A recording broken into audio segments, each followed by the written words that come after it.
ジンを回すんだ。今すぐに走り出そう。道なき道を進んで互いに背中預ければ怖いものなんてないさ。誰かの足が止まったら誰かが肩を貸すだろう。そ知らぬ顔をしていても心は一つさマイペロー。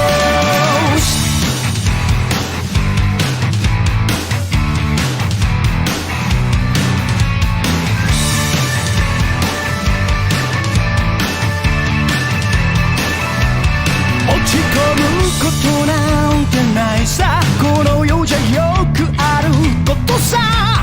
友情に泣いてなんかいたら次のチャンスを見逃すぞ。気がつけば巡る季節、時代というビッグウェーブ流されることなかれ。まだこの先は長いぞ。時には苛立ち募ったり傷つけ合ってしまったり、それでも覚悟さえあればエナジーが本当走る。さあ前を向いて行こう。まだ見る道を選んで新しい街に着いたら朝まで大いに語ろう。焼けつくような砂漠もまくれの心。 Alright, welcome back to another day of farming. We have just about 3 days left. I'm right over the 700 box mark. 3 days, 300 box. Did the math. 100 box every day. It's hell. It is very much farming hell. Right now I'm actually farming not the bottommost quest but the one above it without the other drop items, because I can farm it while being practically brain dead. My main party is mostly just using John Archer, then double Cast Artorio. Again, I like this party particularly because I can just continue farming with just pressing the exact same button, don't have to think much. Again, basically practically brain dead. But yeah, it's much easier. I don't care about the other drops anymore. I have plenty of that already. So I'm just gonna keep going and see if I can reach my goal of 1,000 boxes before this event ends.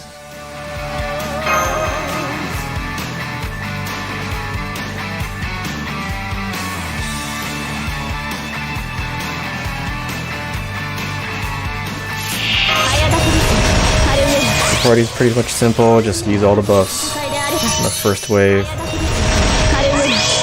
Just put it all on John. You can pretty much just farm like this for like 5 hours straight without thinking too much.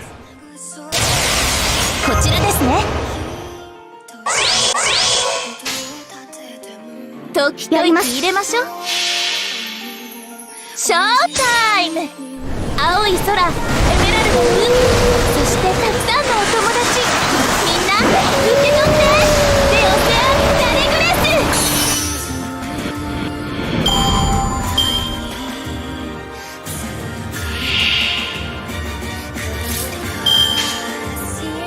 内緒ですよ。内緒ですよ。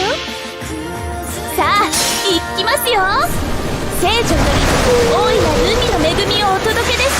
ホップステップグレイトオーシャン、レオセアン・ダレグレ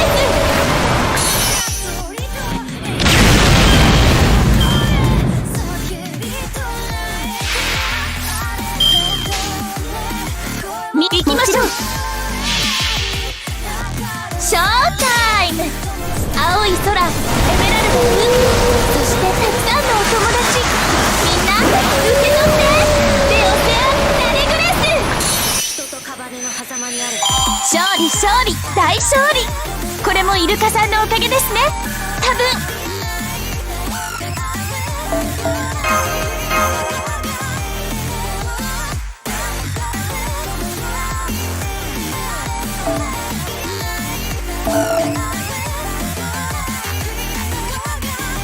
大丈夫。今のうちに普段通りにですから今のうちに準備白兵戦行きます。今のうちに準備白兵戦行きます。頑張ってね。私のイルカは勇敢ですよ。内緒ですよ。内緒ですよ。さあ行きますよ。聖女より大いなる海の恵みをお届けです。ホップステップグレイトオーシャンエオセアンダリグレス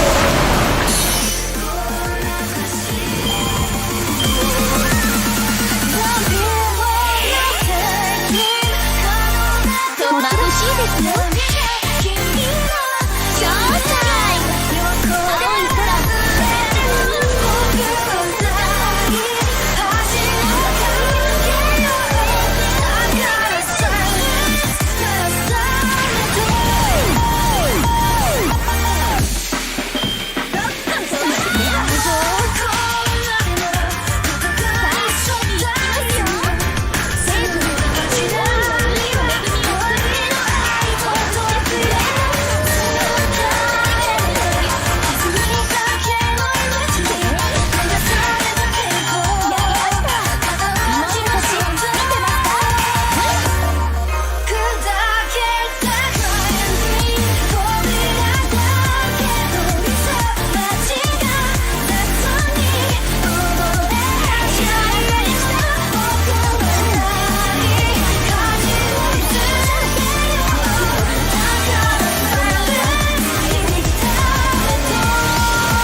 surprised you're doing the lower levels.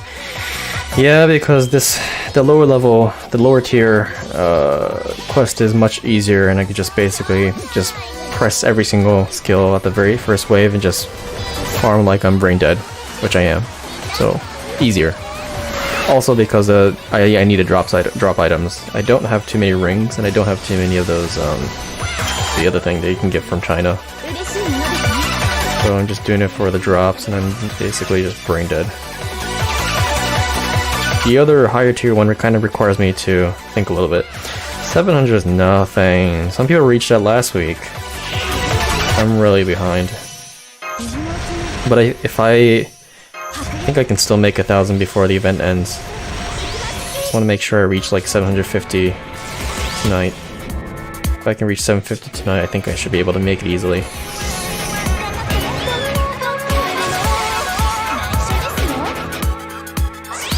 Only a 35, eh? Come on, you gotta reach at least 100, man. You know, if anything, you should do it for the feather. Like, there's always like, I feel like most players need feather the most, especially with the earlier servants. Earlier, as in the sense that they were implemented early in the lifespan of the game. So having too much feather is always a good thing.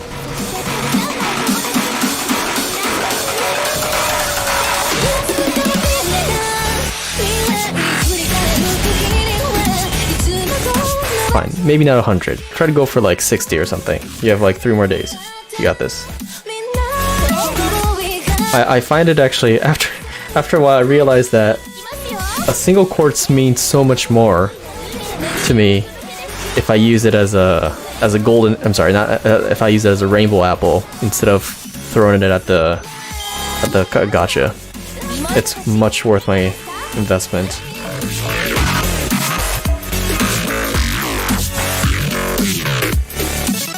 You know, maybe if I'm thinking if I have time after I reach 1,000, if I have a little bit of time and if I have a little more quartz left, I might go for MP5ing Shisho. She's at MP3 right now, and I thought maybe this might be a good opportunity in celebration of reaching 1,000 boxes. I should just use the rest of my quartz on trying to MP5 her. What do you think about that? So basically, in one event, I get 1,000 boxes and I MP5 a 5-star. Sounds like a plan. I'm gonna do that. Yeah, I'm probably really brain dead or something. If you think I'm insane, yeah, I am insane.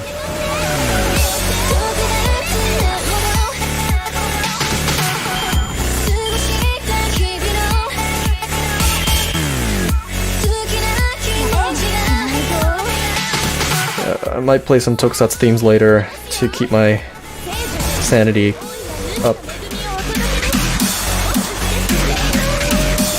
What about Halloween? I think aren't they doing maybe it's too early for Saber Wars 2 rerun. I'm thinking they're going to do Saber Wars 2 rerun right after this event and then Halloween. Honestly, we don't even know if there's going to be a Halloween at all. Maybe it's a main quest, or not a main quest, not the main chapter, but chapter 5.5. Wait, that was, yeah, chapter 5.5. I think they specifically mentioned that they're only about halfway through Lost Belt, so we know for sure that there's going to be in-betweens, like 0.5 chapters between the main chapters. So I'm expecting something like a bridge chapter, a 0.5 chapter, sometime within this year, and I'm thinking October is likely for that. Kuroneko Punk. Let me go find that. Hold on, give me a second. I'm fully expecting Camelot Osmo. I am not expecting Camelot anytime soon, quite frankly. If we're lucky, maybe the end of the year, like around December or November, but I'm thinking it's an in-between, especially because of the what everyone's speculating because of the black dot in the list of main chapters. I'm expecting it to be like involving the what's the name? Asuya Doman, Limbo, Caster Limbo. ますよ聖女より大いなる海の恵みをお届けです。来場者で Where is it? I found a 20-minute. I need to find a 10 hours one. Where is it? Kuro neko to pancake. Whew.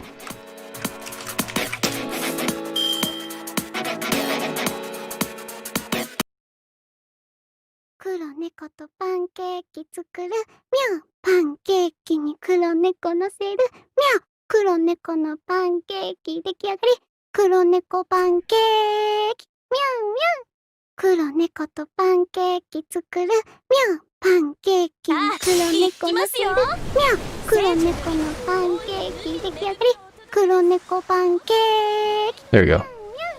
黒猫と I パン can ケ live ー with this. キ作る。みゃパンケーキに黒猫のせる。みゃ黒猫のパンケーキ出来上がり。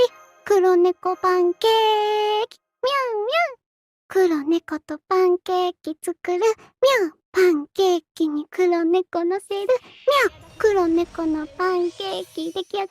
黒猫パンケーキ。みゃみゃ Yes, let's hold on. Let me みゃパン I don't know if this is the right background music. It's not really even music, but let's address the elephant in the room. So the thing about Takeuchi Yuko, 作る。みゃパンケーキに well, 黒猫のせる。黒猫のパンケーキ出来上がり。黒猫パン there are rumors flying around, so I don't know what is actually going on. ケーキ作る。 But I don't think it's a coincidence that a lot of well-known actors and actresses are passing away so soon, 猫パンケーキ。 in the prime of their career. 黒猫パンケーキ作る。みゃパンケーキに It's probably a combination of issues. パンケーキ出来上がり。 There's I'm this is complete speculation on my end, but I'm almost concerned if during the whole quarantine thing in Japan that パンケーキ出来 they're not letting their actors and actresses or talents essentially to be able to kind of communicate and be able to talk to the outside world, ケーキに because they were in the prime of their career. They had stuff to do all the time, and then suddenly everything is canceled, and probably the lack of income is one thing, 作る。 especially the sudden lack of income is one thing, and then there's also the fact that they are not able to 出来上がり。黒猫パンケーキ。 talk to anybody. And I'm almost concerned if it's because their agency is almost limiting their exposure for some reason. 猫のパン We know that the talent agencies in Japan are very restrictive in many ways. I know that they're letting the actors and actresses kind of do live on Instagram or on Twitter and things like that, but yeah, the talent agencies in Japan are known for just not caring too much about the mental health. 作る。 They really almost only care about the このせる。 how their talents are portrayed in public. 出来上がり。黒猫パン So I don't think it's a coincidence. Having said that, there are rumors flying around that 作る。 some people don't believe that 猫の Takeuchi-san's 黒 Takeuchi Yugo-san's death was actually 黒 suicide. Again, suicide is actually only that information alone is also speculation. I don't think there was actually an official word to the press of how she actually passed away. It's only a kind of speculation, and I'm also reading everything on the news with a grain of salt, especially coming out of Japan, because Japan's news media outlet really likes gossip, especially if for well-known actors and actresses like herself. They like to speculate that it's maybe suicide or whatever, overdose or whatever, something like that. So I'm taking everything with a grain of salt at the time. And quite honestly, the reason of her death is not that important. We know that there's a lot of issues in various aspects, but no matter who passes away or what happens as a circumstance of the issues that we have in hand, nothing's going to change at a fundamental level. So I don't think discussing how she actually passed away is actually productive at all at this point, 黒猫と unless there was actually some foul play in hand, an actual direct foul play in hand. Then the discussion actually changes completely. 猫パンケーキ。みゃんみゃん The other elephant in the room is obviously the thing about Hololive and Coco and 黒猫のシールミャオ黒猫 Hajima. I think it was Hajima. 出来上がり 黒猫 You know, ミャオミャオ黒猫 that country, ケーキ作る the country that starts with, his name starts with a C and ends with Aina. 黒猫のパン That country has resources to basically harass anybody in the world for any given reason, no matter what. ケーキ You 黒猫のシールミャ you create like one single exposure that's not even your fault really, オパンケー then you are gonna be harassed キ猫とパンケーキ endlessly ミャオ by their ケーキに黒猫のシール whatever their weapon they have on hand. 黒猫パン They're especially good at cyber warfare, 黒 and they were used the bots and hire a bunch of people to basically just continue to just write random things on your 黒猫 channel just to pretend that people don't like it. ミャオミャ A little contribute on toxic culture. オパンケーキ作るミャ Yeah, you could say that. オ黒猫のシール You could very much say that. ケーキでき Well, it depends on how you interpret culture as, because it's not the country's culture, it's that political party's culture. 作るミャオパンケ So, ーキに黒猫のシールミャオ黒猫のパン and I kind of understand. So I know that people are just completely 黒猫とパン pissed off by Cover and Hololive administration's 黒猫のシール response to the incident. パンケーキ But 出来上がり let's be honest. Okay, so and I've had this long conversation with a friend, but ケーキ作る from a business, so let's take it from a business perspective. From a business perspective first, 黒猫の it makes sense to first apologize. They have presence in China. They have talents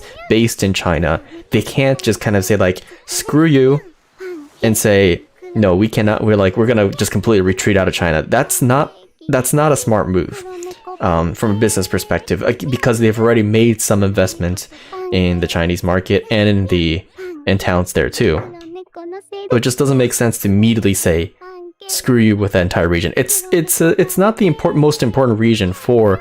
Okay, I'm sorry. I need to stop the cooking like a pancake. There we go. That's a little bit better.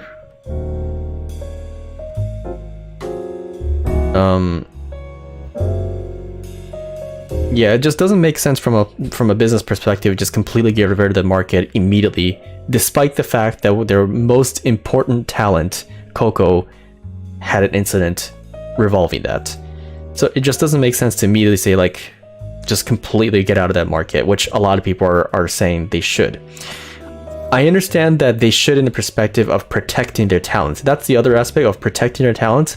But the thing about protecting their talents is that if you just say screw you to that market and just completely remove yourself from that market, which I'm almost willing to bet once you make a stance to just completely reject that market, then you can consider yourself forever banned from that region. They have the awful culture of having grudges, where once you just completely alienate yourself from that market, you will probably never find yourself be able to re-enter it.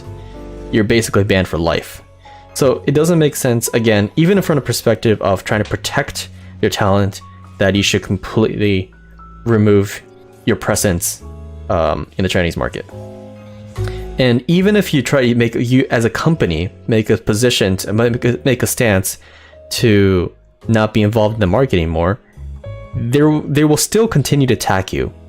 Like, removing yourself from that market is not going to get rid of like all these like doxers and bots that are just going to spam your live chats. It's not going to go away. In fact, it might get worse because of that. You could kind of endure it until they stop doing that, which might who knows how long it will take for them to stop doxing you or using bots. It could be automatic. Maybe they have a system in place where they continue to spam you fully automatic, like autonomously. That's very much possible. They have the resources to make something like that and the human power to do that too. So they could very well continue to just harass you until eternity. So both from the perspective of business and to protect their talents, it sort of makes sense to first apologize. And I know the thing about that's the other thing about the apology is the third thing that is that when Hololive and Cover made a statement regarding this incident, they made it in a couple of different languages, but obviously the content of their statement is different depending on the target audience or the target language. And that's kind of pissing people off too, because it's almost like they are it's almost as if they're trying to sweep things under the rug, or they're trying to deceive their audience.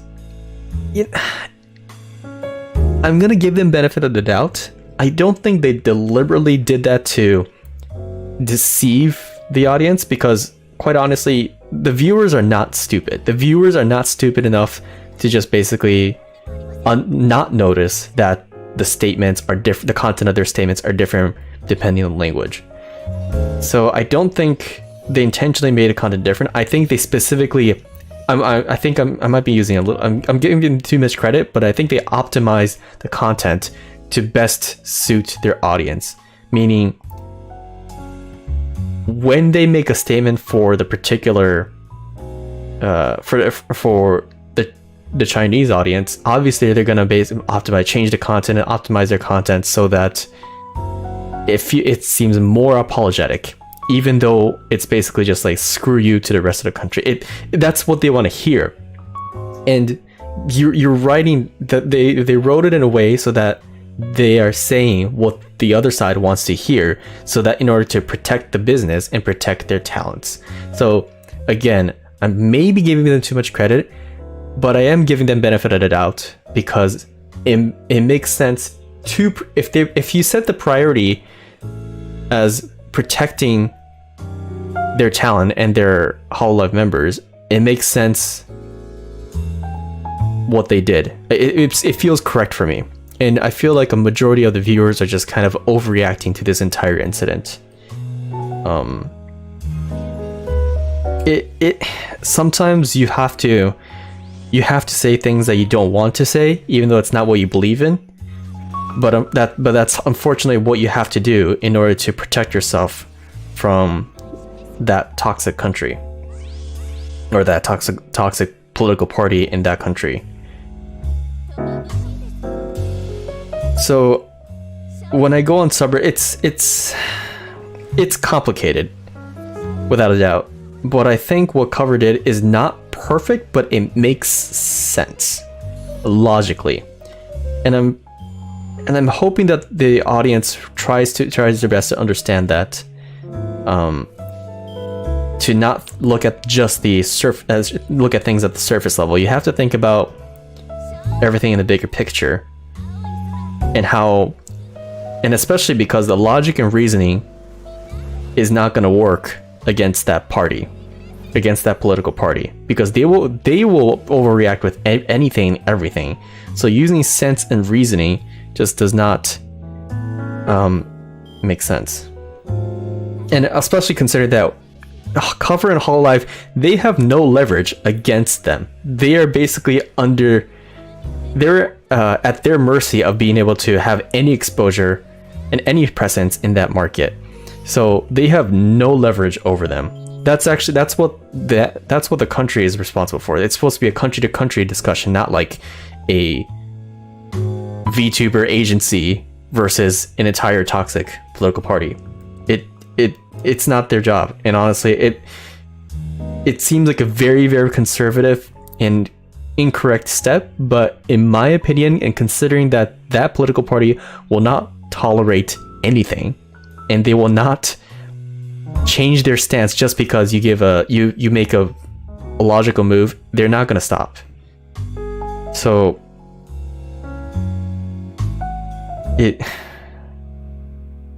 I'm giving Cover and Hololive a benefit of the doubt in this incident. However, there has been some past incidents where they kind of neglected protecting their talents, and that's something.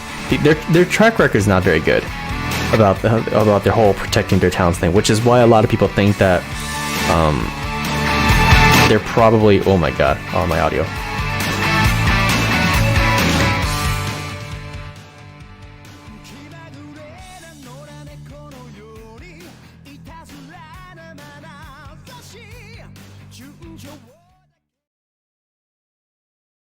So, anyways, just muted it really quick. Again, yeah, Cover is not known for being able to successfully protect their talents. So, I'm sure they're trying their best. They definitely do not want to lose their audience, but over something like this. So I'm hoping that they're trying their best to basically change from a simple kind of YouTuber agency to an actual talent agency that protects their members. I think it's just I think it's just a lack of experience, honestly. Quite frankly, I don't think Hololive was meant to be, originally at least, meant to be like a VTuber agency. So they're still learning. I hope that they get better over time. And I know people are outraged, but I think the outrage is coming strictly from the people's feelings, not from actually thinking about circumstances and putting yourself in other people's shoe to understand their priorities and how a single decision could affect your entire company, which houses so many different talents. So again, just to summarize, I'm giving them a huge benefit of the doubt, but I think their decision to first at least make that statement was a right step to basically band-aid the situation. And keep in mind that logic and reasoning and common sense does not work against the other side. And when when the other side does not understand reasoning and logic and common sense, you yourself have to be a little bit more conservative than usual. Especially if if you have no leverage against them. It's not a fight, or it's not if it's a fight or flight situation. This is definitely a time to flight, in the sense that you shouldn't return aggression with aggression. You should return aggression with super conservative, uber apologetic stance, because I think that's the only way that single company at least can protect itself from just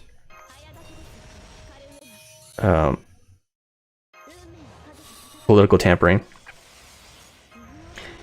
So that is my opinion on that incident.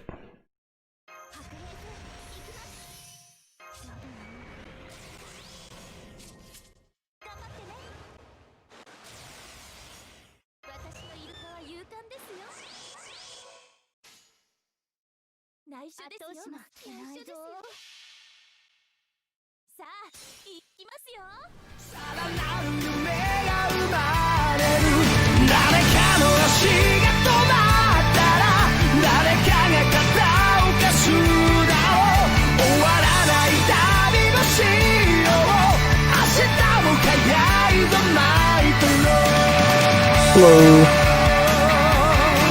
Welcome to my stream.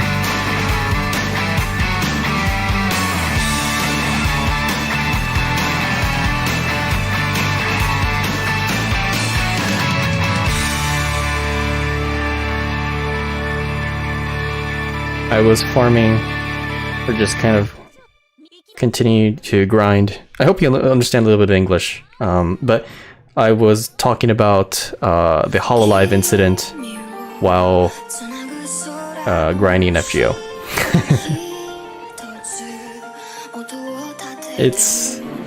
I find farming while talking about political topic is actually quite more difficult than I expected.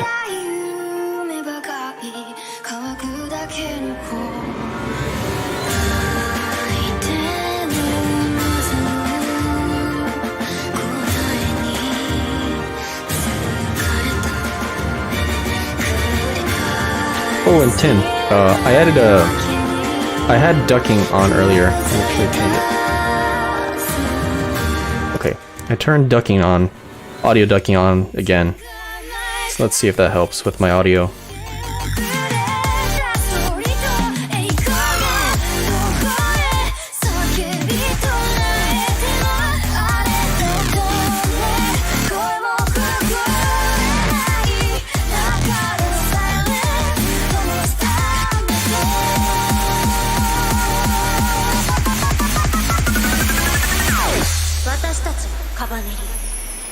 人と屍の狭間にあるもん。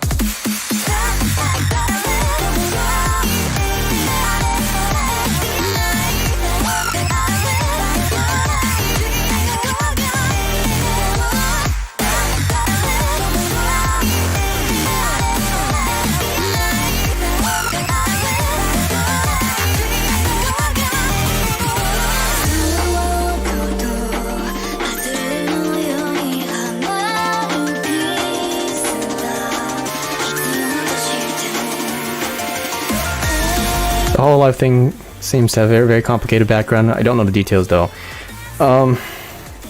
It is complicated.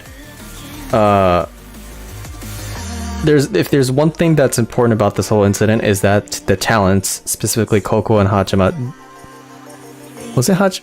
Please correct me. I thought it was a Hachima, but maybe I'm wrong. Maybe I'm thinking of someone else. Just the most important thing all about here is that the talents did nothing wrong. Hato, thank you. The talents did nothing wrong. What they did is basically they showed their YouTube analytics about how much money or how much viewership they have from each individual countries. The biggest problem was that they showed it's actually more of YouTube's fault, but it's not really YouTube's fault either. But YouTube showed Taiwan as a separate country from China, and that would have been okay in any other country, pretty much any other country besides CH. But someone, I don't know if this was intentional, but someone, because keep in mind, you can't watch YouTube in China, but you can watch it in Taiwan. So I'm not sure who, but someone who watched it through a VPN or through in actually China re-uploaded it onto Bilibili, which is the most popular online video platform in China. And so they re-uploaded, reposted their video, their stream onto Bilibili, which is heavily controlled by China, obviously, by the Communist Party, which showed the scene where the two VTubers show their analytics, which show Taiwan as a separate country per YouTube. So none of this is their fault, and that's the most important part here. And now they are getting harassed by bots and doxers, most likely from they're most likely being harassed by the whatever cyber warfare that the Communist Party has in hand. So, and now the cover and Hololive, the administration and the agency is under fire because they took a very conservative approach into settling the situation by not slamming the hammer down and saying we're not gonna be harassed by this toxic political party. But as I was saying, we're talking about just a VTuber agency. They have no political power over anybody whatsoever. Maybe over some simpers, but I think taking a conservative approach to at least band-aid the situation, even if it means that people might get outraged,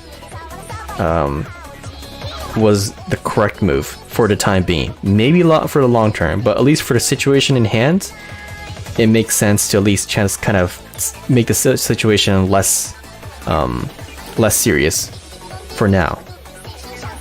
But again, I repeat myself, but the most important part here is that the towns did nothing wrong.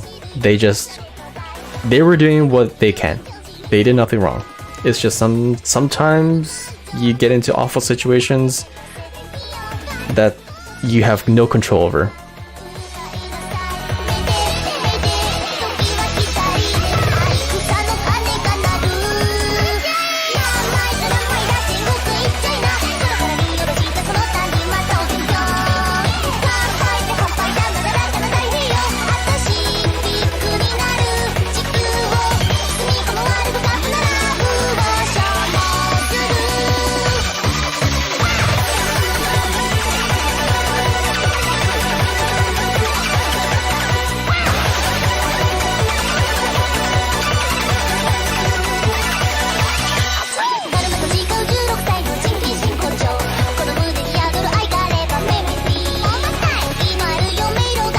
So Tim, I'm thinking maybe I should play some tokusatsu music. What do you think? Do you have any requests?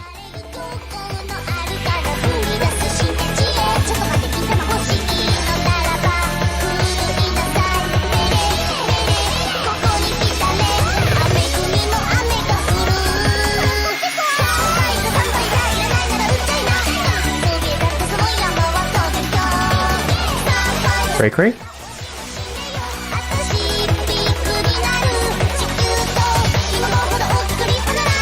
I'm blanking out right now. What's cray cray?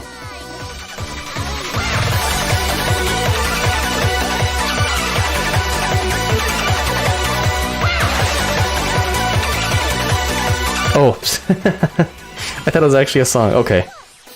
Yep. In that case, I will play something off of my. Again, I'm brain dead. Why do you think I'm farming at this quest? I'm basically brain dead all day. Let me see what I've got. Let's see what I got.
That was called Beat On Dream On by Kikita Tomohiko. The composer of the song, most importantly, the song was the second ending theme for Ultraman Gaia.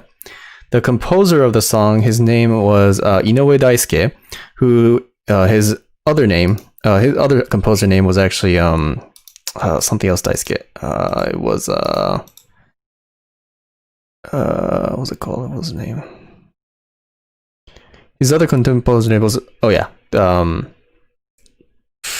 I can't read the kanji, but he has another composer name. But this was the same composer as who composed a lot of Rats and Star and Shaneruzu songs. So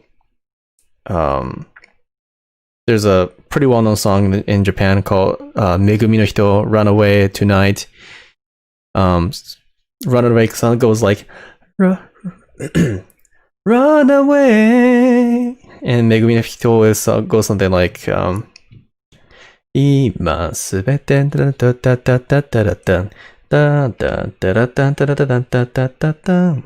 They're all well-known songs from maybe from like I want to say like 70s or 80s, but this was but the same guy composed the ending for Ultraman Gaia, probably one of the best songs in the whole early Heisei era Ultraman, but he unfortunately passed away most likely due to suicide in around, I think, the year 2000.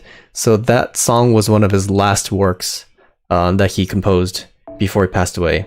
I think the song came out in like 1999, I want to say. So it was one of his last works, last composition before he passed away in the year 2000. Up next, I'm going to play something also from Ultraman, one of my favorite songs, used in the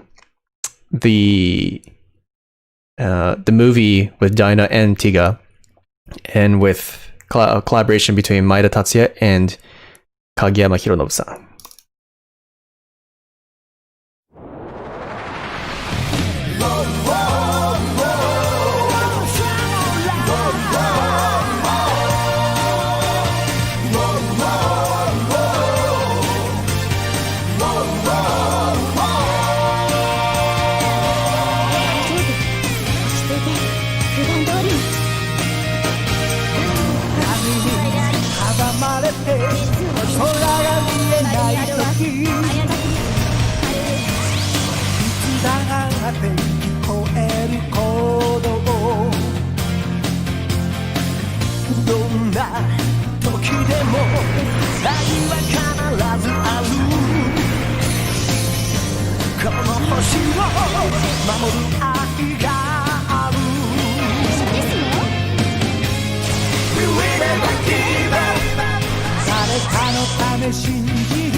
人たちが消える never give up 強い絆感じるパワー誰も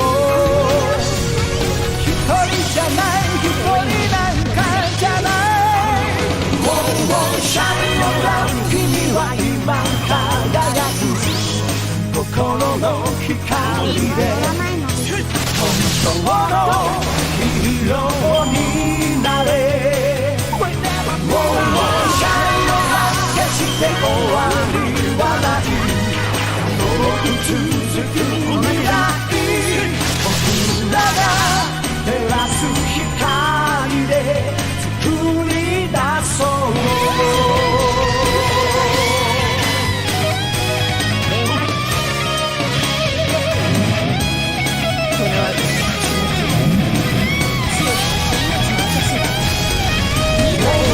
シャインオラブ君は今輝く心の光で輝くヒーローになれもうシャインオラブ何も怖くはない遠く続く未来僕らが照らす光で作り出そう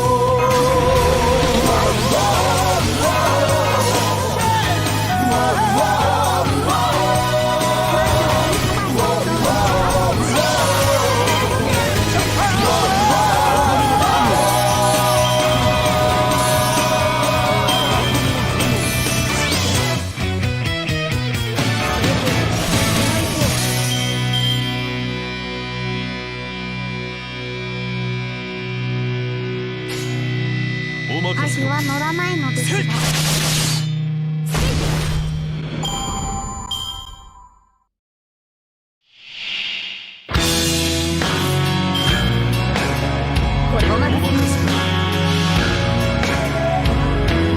Ultraman Dyna's second ending, Ultra High by Lazy.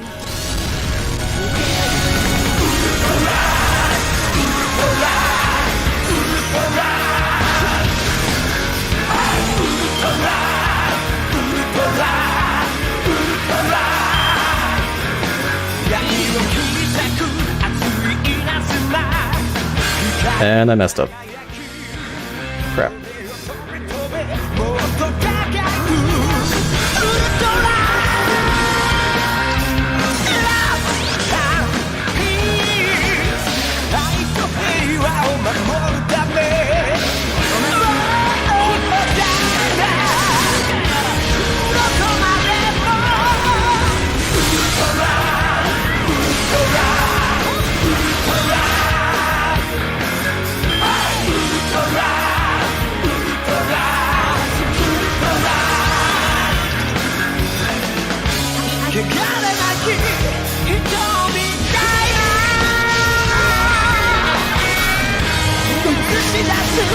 I used my MP at the wrong timing. I messed up. I wasn't...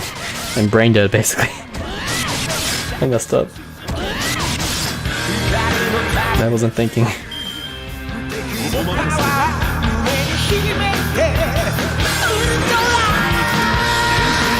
Well, that is one reason why this party works, because everyone's Saber, so... even if I mess up, it's not that bad.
ごめん。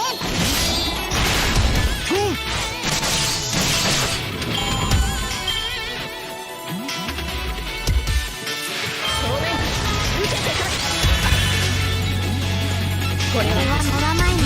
守る戦いである。この赤の気の気分、強くなく命の証。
いいですね。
僕らの声が世界を変えてゆける時代を超えて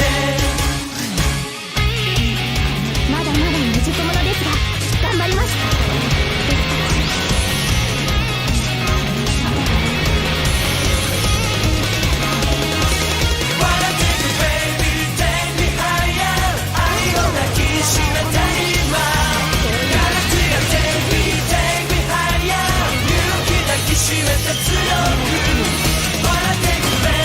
Take me higher, keep the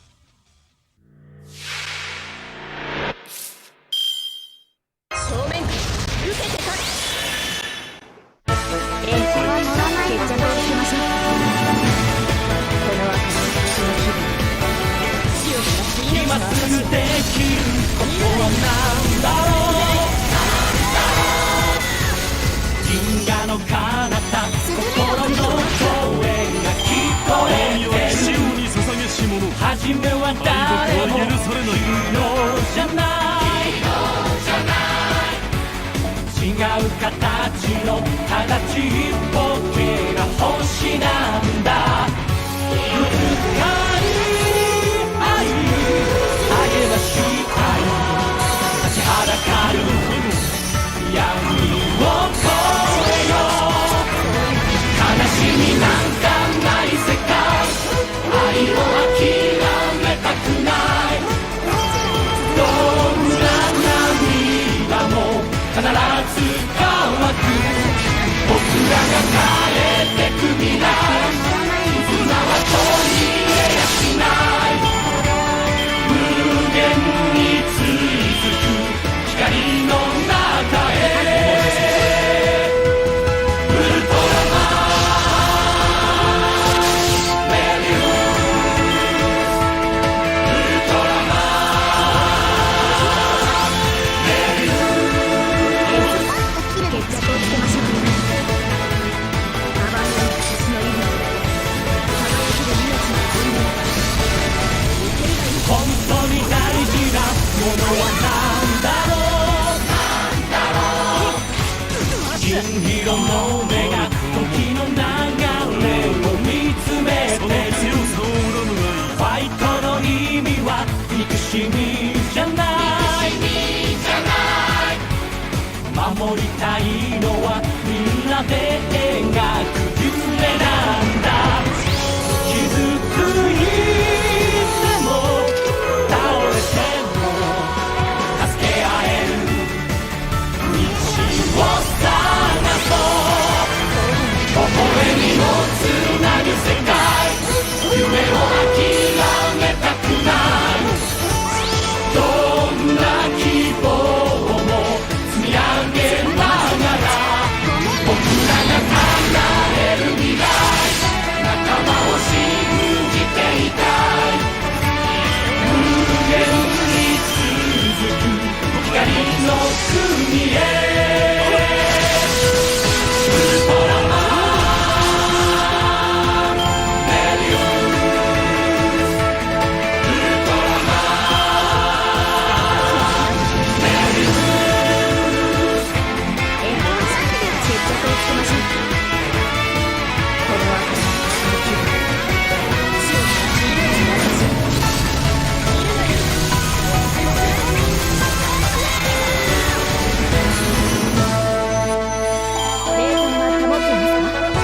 それは結構。悲しみなんかない世界愛を諦めたくないどんな涙も必ず乾く僕らが変えてく未来絆は途切れやしない無限に続く光の中へ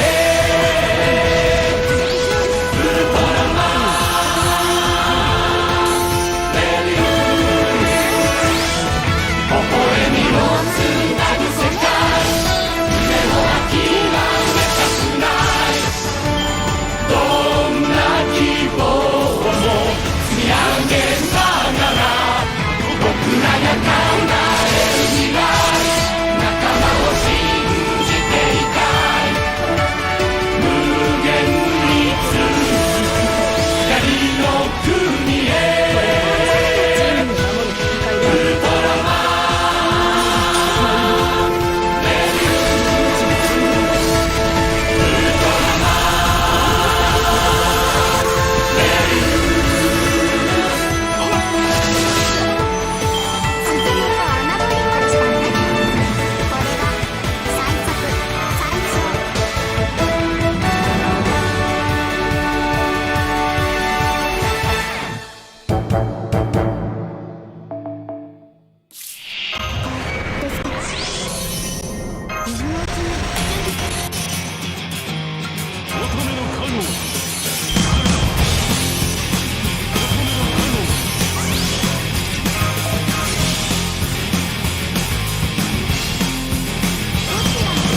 かっこつけてるつもりで得意になって大事なことは全部置き去りにしちゃって本で自分を苦しめている囚人そんな僕にさよならしたトランスフォーメーション闇が怖くてどうするあいつが怖くてどうする足踏みしてるだけじゃ進まない男なら誰かのために強くなれ歯を食いしばって思いっきり守り抜け転んでもいいよまた立ち上がればいいただそれだけできれば英雄さ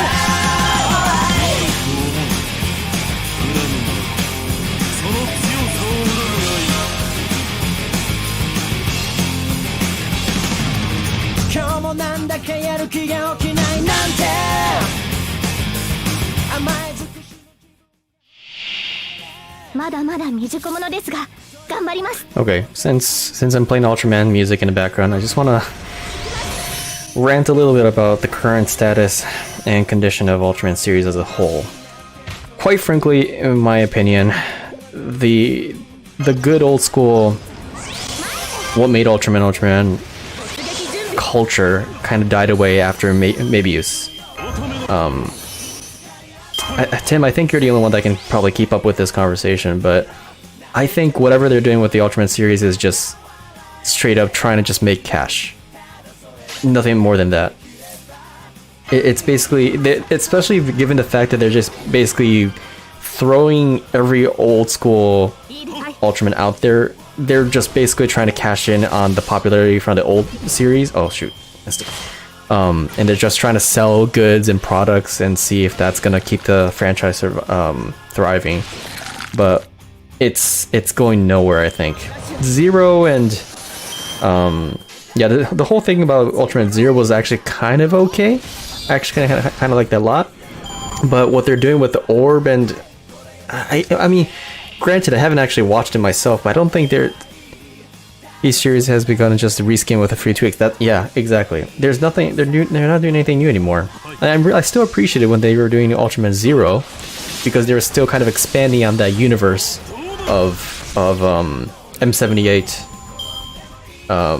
Galaxy M78's lore. So they're still expanding on that, especially considering that he's the son of Ultra 7. So I still appreciated that, but now what they're doing is just basically, it's basically a big Kamen Riders. Correct me if I'm wrong, but it's basically, what they're doing is basically just exact same thing as Kamen Rider, maybe with bigger and just kind of fancier little sci-fi-esque tools to Henshin. Oh, Orb was pretty good. What was good about Orb?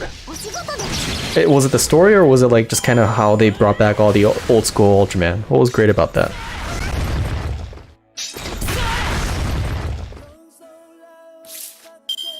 They're copy Tokusatsu. Oh, I see. Yeah, I guess that makes a lot of sense. I mean, there was a period where Toei was gonna die too. Well, specifically the Kamen Rider thing, but Kuga kind of brought it back with a whole new taste of it. But yeah, Ultraman is just not as lucky, I think. And ironically, like, Tsuburaya production, it wasn't really, or was a good balance of nostalgia and fusion flashiness. Yeah, I think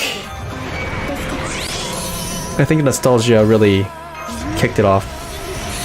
Because the only reason I know about Orb at all is probably because they brought back a lot of the old school Ultraman. There's one big complaint that I have though. Ultraman are not supposed to talk. The whole thing about Ultraman was that you're trying to hide your identity. That's the thing about all these Henshin heroes. The whole point is that you're trying to hide your identity, and they just go ahead and like start talking like regular Japanese, like, I'm in Ultraman form, but I can still talk to other people. That just, I'm sorry, I cannot stand that. I can't stand that.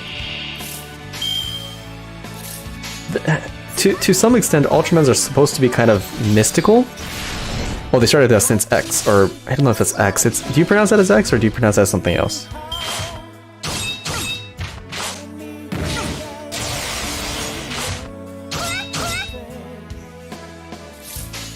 Okay, it's X. I thought it was some fancy Greek letter. Yeah, I just can't stand that. The thing of the mysterious part and the mystical part about Ultraman was half the fun. I mean, I know they're supposed to be like aliens and whatnot. Oh, I messed up. Shoot. Oh well. But it just doesn't feel right, man. Well, actually, to be fair, granted, in the I think was it Leo or was it? I think in the older original universe, they actually had like Ultraman just talking amongst each other at the very end, but not in the sense that they just kind of constantly work together. Yeah, I think so. Like, they're not talkative. They can talk, they just choose not to, which is I think it's fine. あなたの決意。これは人は乗らないので守る戦いである。 Yeah, that's a good point. That's a good point. Yeah, it's like their way of communicating with each other. Yeah, it's like on their own frequency. That I found okay. I mean, for all the thing, Mebius was like the peak, I think, of the entire Ultraman franchise as a whole. Everything after that was just kind of like, yeah, whatever. They just cash out. Speaking of Taro, I should probably play some Taro music.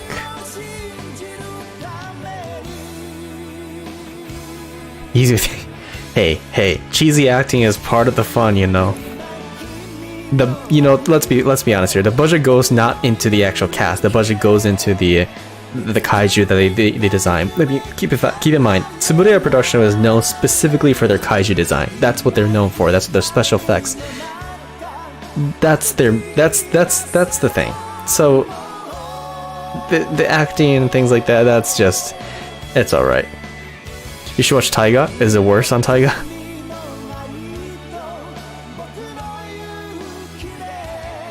Don't get me started on how annoying it is when they reuse the kaiju way too much. It's like, I forgot who it was. Someone basically gave a really good analogy. Ultraman is basically a guest talk show where the host is Ultraman, and then the kaijus that appear every episode are the guests that are here to kind of explain what they're doing, their capabilities, their appeal, and things like that. The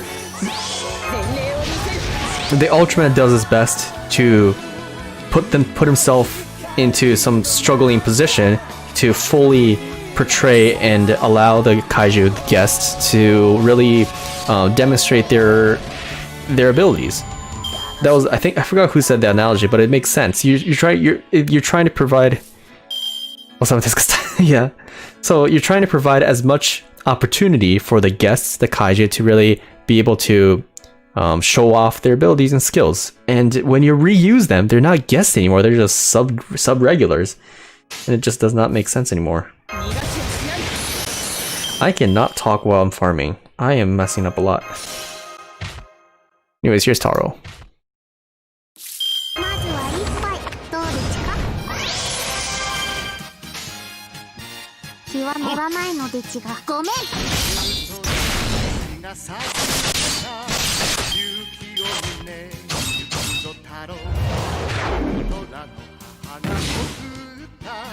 This wasn't the Taro song I was going for.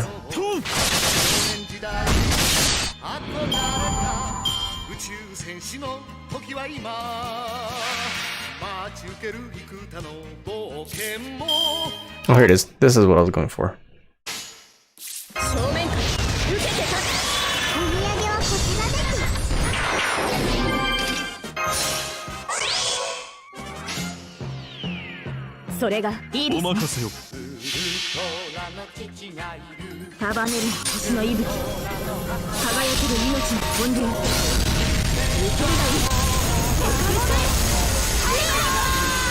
Taigo's unique said they didn't do forms at first. Okay, that's just 3 separate Ultramen. Huh.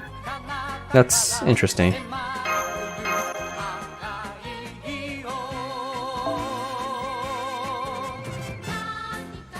And Taigo fighting his father, Taro's former friend. That is interesting.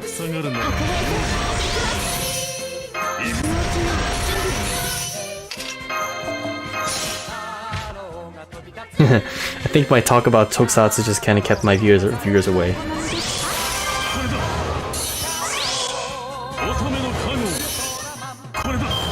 I mean, I don't really talk about tokusatsu on my channel very often. Or at all, for that matter.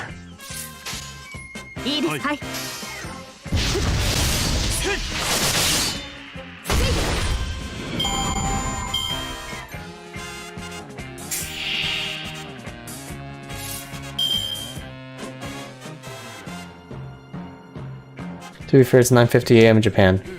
That's true.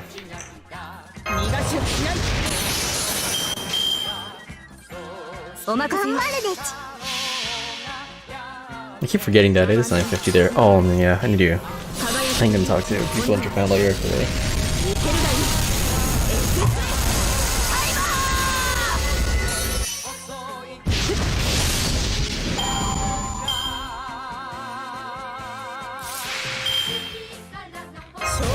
Oh, I messed up again.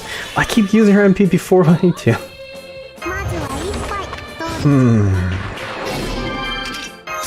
Yeah, this is why if I need to farm while being brain dead, I can't do this quest. This requires too much thinking.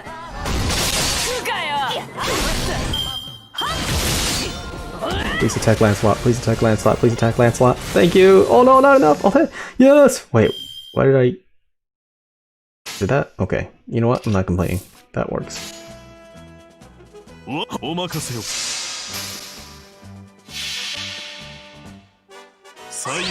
Okay, maybe that's enough Ultraman. I'm gonna go over to something else. Let's see...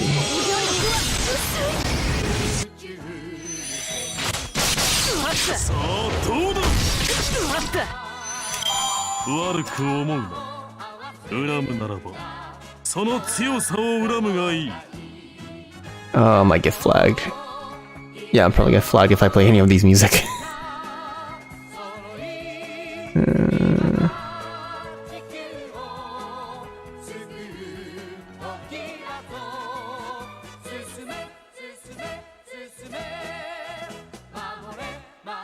The quest is obviously meant to dissuade from Scathach and Castoria. The final quest, yes. Having said that, I mean, well, I kind of like it because it means that you can actually use like other single target MP servants for your farming, which was not able to. You couldn't do that before. So that's actually quite interesting. It does require you to.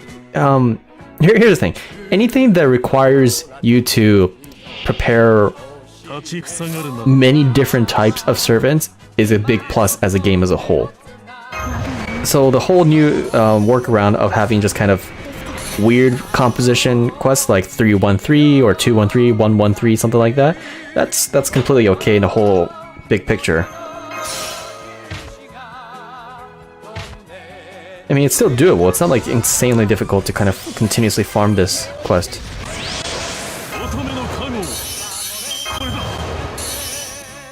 I mean, at one point, I was actually at one point using, what's his face? Artoria Ruler.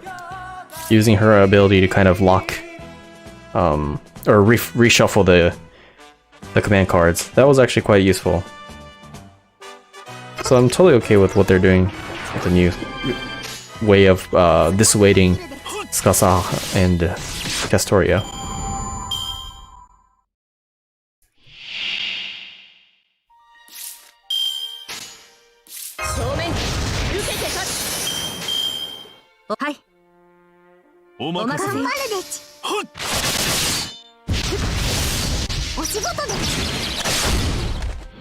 I'm probably gonna get flagged for playing this music, but who cares? I'm gonna go ahead and play it.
I'm at 440,000 pretty much, which means I am at around roughly 700. And I don't know, I lost count. 740? No, that doesn't sound right. Yeah, roughly. Can't do math right now. My brain, it hurts. I can't do math.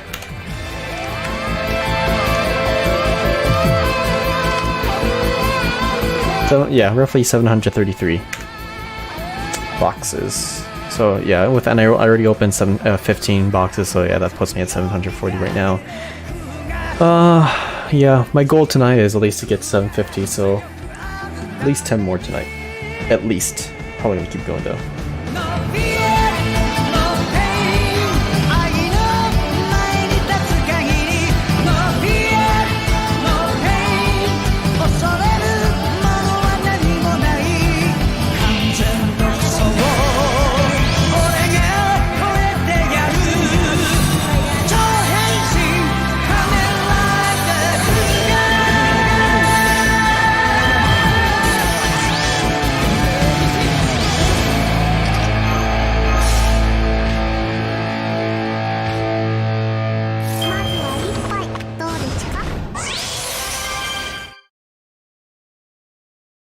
No fear, no pain.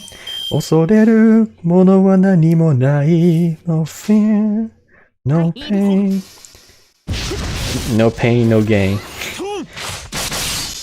So, just keep farming. 完全独走。俺が超え。Oh shoot! Nope, screw it. I messed up again. 挑戦し仮面ライダークガI messed up.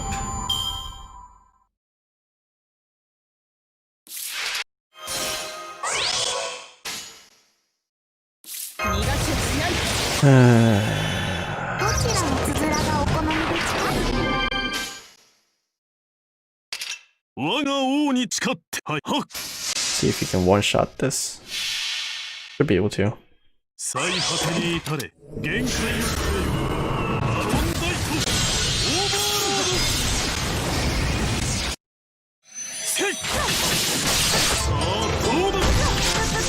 No!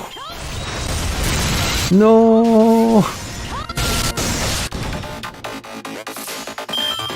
I mean, he's the closest thing to Orion of the Saber family.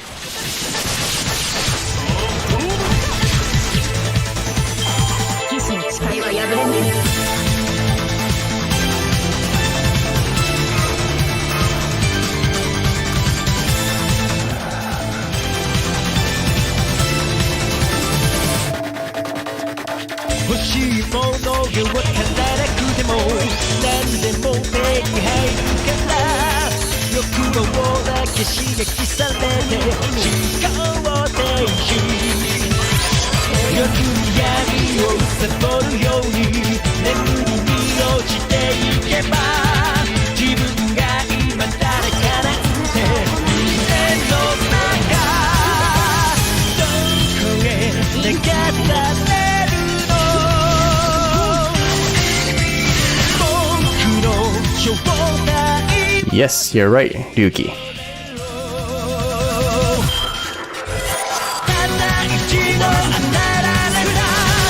You, sir, are correct. It is indeed Yuki.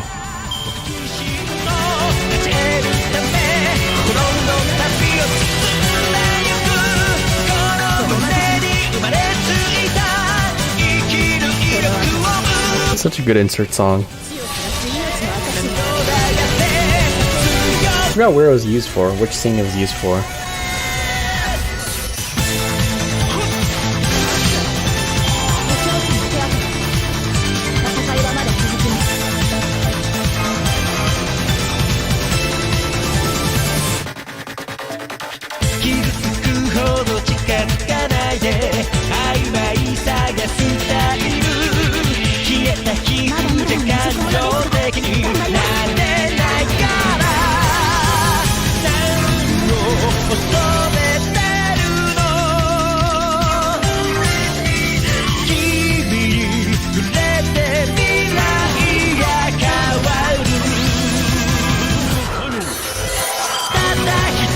Usually the ending climax of each episode, I think.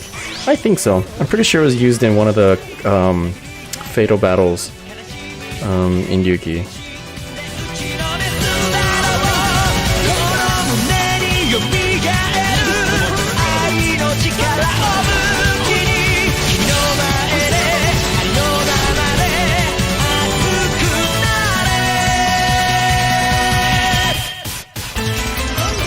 Yuki kind of annoyed me with how they portrayed their LGBT characters.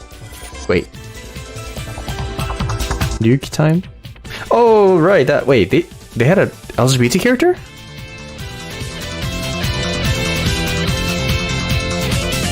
Jessica, a homicidal former college student being a psychopath. Wait, they had... Interesting, I did not know they had an LGBT character in there.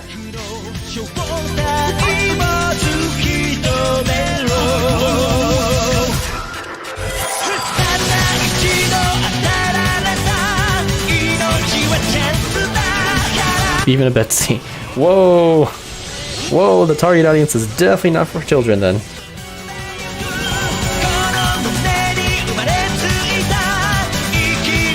I mean, the fact that they have LGBT is probably not suitable for children, unfortunately, in Japan.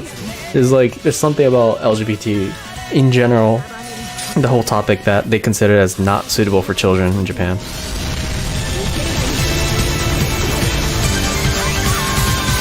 I mean, that's not much different here either, so I guess that's that.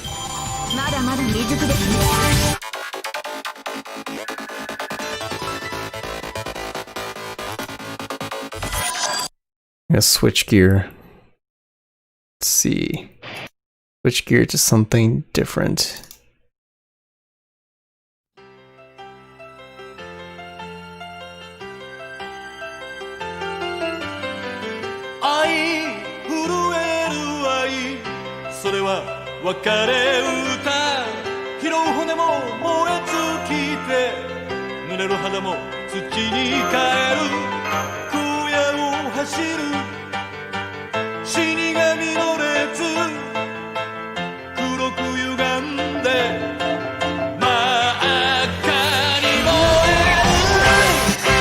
Oh wow, that's loud.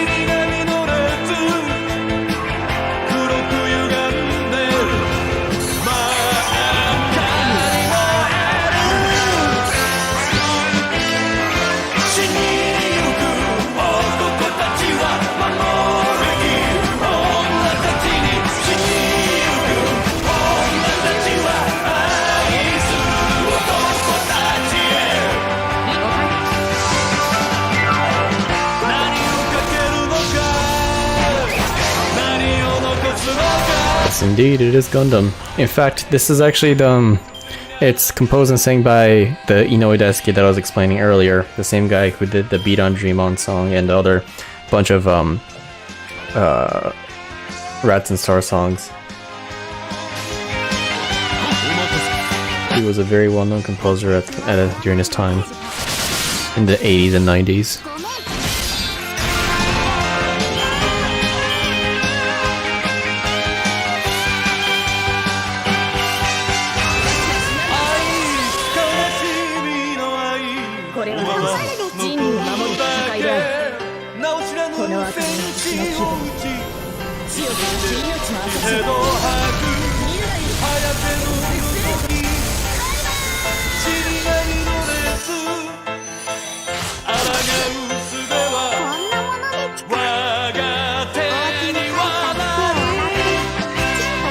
Let's switch gear a little bit. I'm gonna actually do play with a fun party.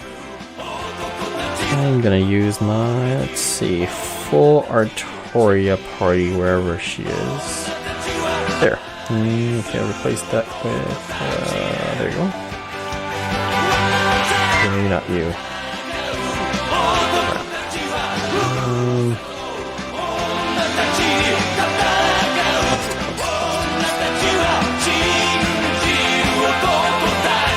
can I put here instead? What's up? What's up with her? Oh. Full Artoria party. It's actually pretty fun. It's one of the few times that Artoria Ruler's second skill actually can be utilized pretty nicely.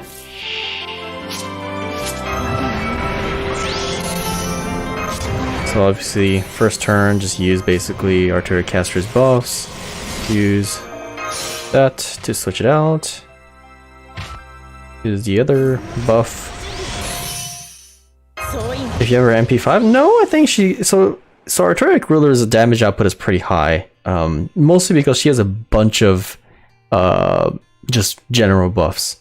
I mean, for one thing, she comes with 2 different attack buffs, and she also comes with I'll demonstrate it here, but right now our card is basically we can't do a Brave Chain, but if you use so actually let me just use her skills. So she gains 40% MP, which combination with double Castoria gets her to MP 100%, so she can actually use the MP on the next turn. Plus she gets another attack buff next turn as well. She also comes with a 3 turns attack buff plus a 3 turns MP focus buff, so it actually goes well with Artoria Saber's third skill, which just grants 15 stars. And now, like I said earlier, her second skill comes in handy because it's almost pretty much a guaranteed Brave Chain for either Saber or Ruler. And we can see here that we actually in fact do have a Brave Chain for Artoria Ruler, so this pretty much guarantees that I can go through the first wave just with 1 turn. And honestly, the first enemy isn't that high, doesn't have high HP, so I don't even have to Brave Chain it, but it's just for good measure. And since I already had, there's another Brave Chain, so, actually no, that's not, I guess I can use a Brave Chain, but I don't think Saber's Brave Chain can go through her. So, using her MP is basically a guaranteed way of going through the second wave, with 1 turn as well. And I don't think you need to have it at MP5. Because she has Buster buff, she has 2 attack buffs. Yeah, it should be plenty. I think you just have to have it at MP2 or something. And then the final turn, the usual. And because of the sheer number of buffs that she already has, I think she doesn't need any more buffs to go through her. There's no leftover HP, so they say.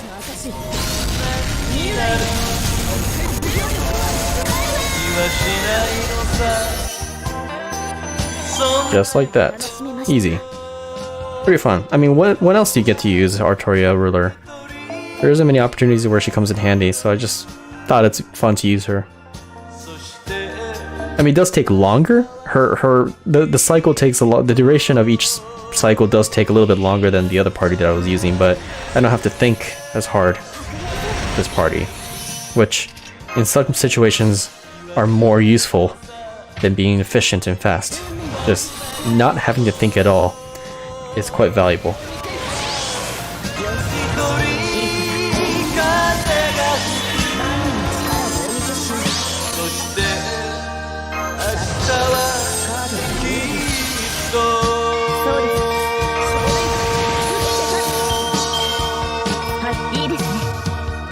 I feel sorry for every servant that the enemy for a box farm you has so much bullying. I mean, yeah, that's where the meme for Barbados came out from, right? We just bullied that Barbados crap out of it, that it's like it was just dead in the second day.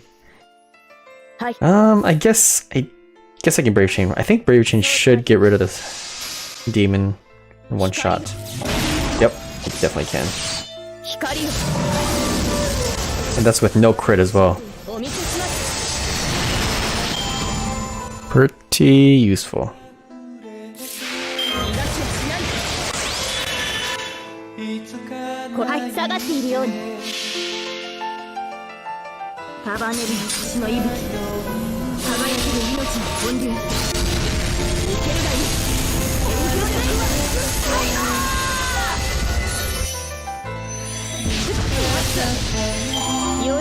でした。 Changing the music.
Okay, I need something to talk about.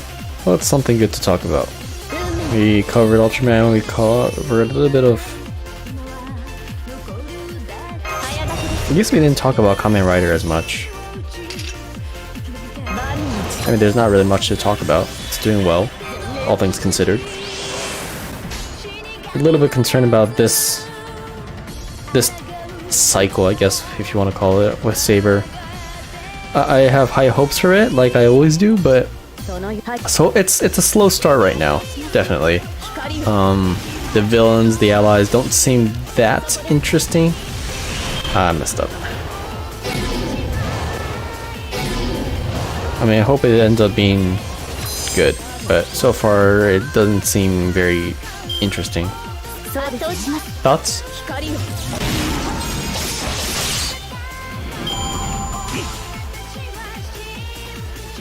The second was really underwhelming. Yeah, you can say that again. You can definitely say that again.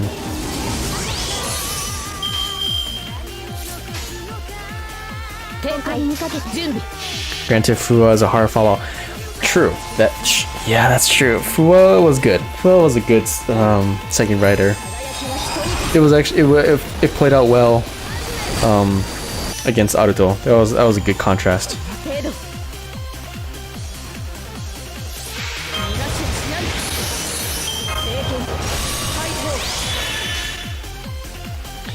But still, just overall, I don't know, this time around, Saber just feels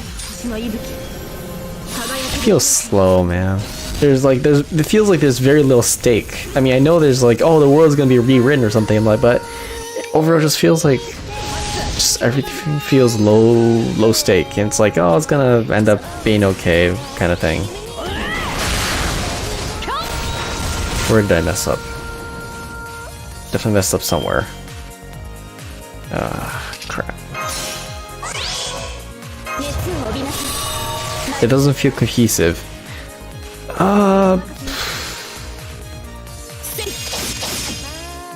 Yeah, I can see that. It kind of feels like it is.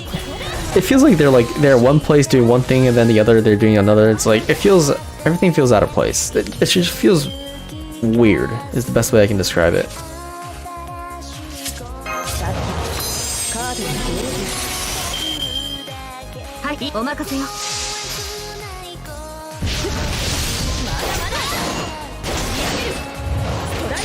And doing a mistake where telling the viewers where there's a problem rather than showing it. It's still early on in the series, so I might have to do that to some extent. But yeah, it does feel a little excessive. I mean, yeah, just everything about it feels just kind of off right now. I'm a little worried. I mean, there's so much you can do with the concept that they're using about mythical stories and books, but that's true, yeah. The context of AI and literally showing all of the damage, yeah.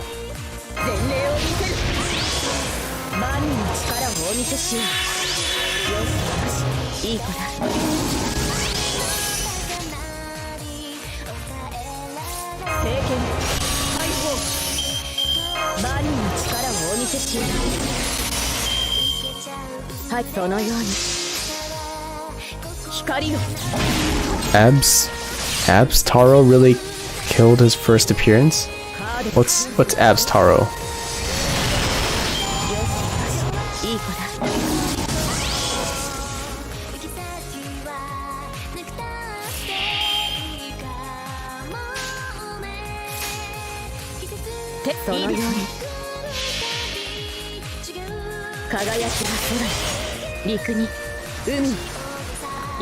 Oh!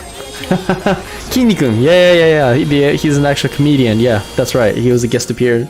He appeared as a guest onto the first episode to get the attention. Yeah, that's true. I mean, it does get the attention. Is that like, oh my gosh, that well-known comedian's on the first episode. We should check it out. It did well, I think. Yeah, that's right. Kinnikuun. He was good.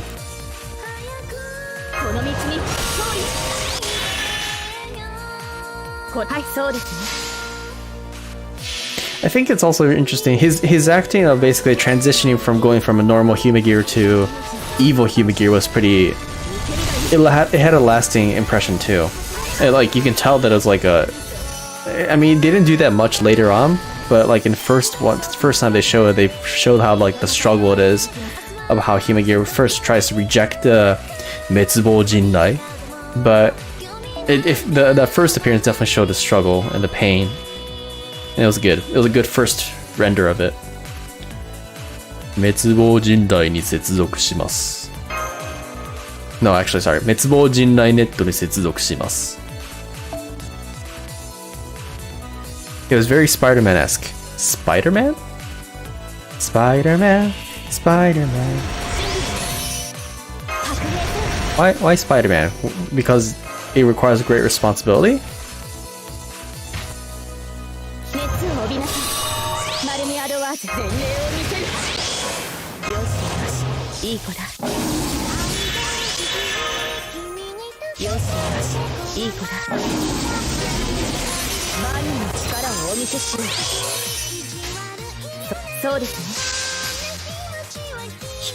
Where you have a main character being rejected by an employer and faced with a choice when said employer was in trouble to help or not.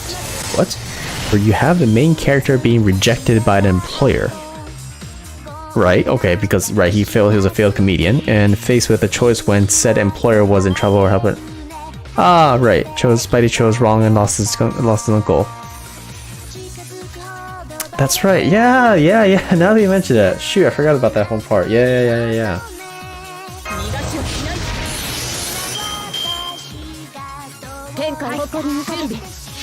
Right. In the I don't know if that's canon in the actual origin story, but at least in the Raimi trilogy, yeah, he let the thief go, and it ended up costing him someone he cares about. That's true.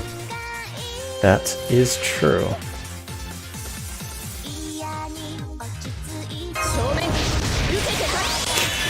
Oh, I'm sure you know. You had a whole long conversation about the lore and all the complicated Spider-Verse thing. That's if you say it's true, then it must be true. 束ねる星の息吹輝ける命の本流受けるがいいおっかり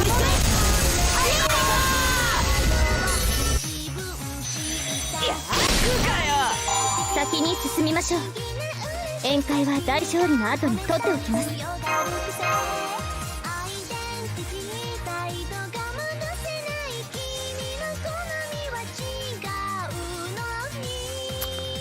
Transitioning to a different music.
Need to go to Claire's live at some point? Yeah.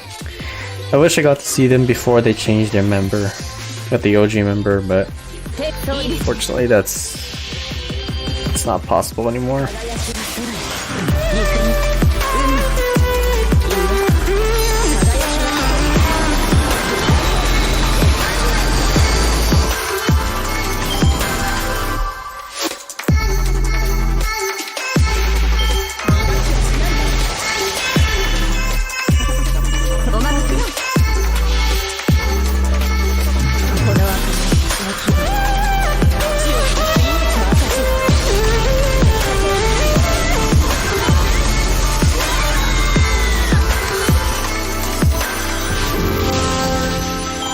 Another drop.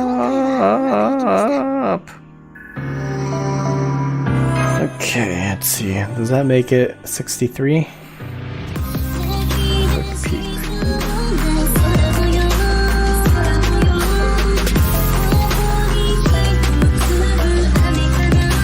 3, 4, 5, 6, 7, 8, 9, 10, 11, 12. Yep, that makes it 63.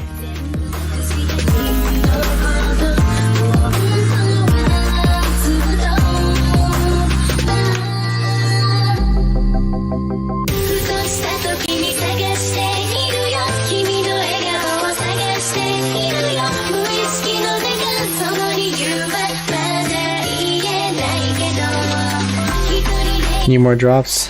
Hey, just keep rolling, just keep grinding and you'll eventually get more drops. You're still at box, I don't know, 37 by now?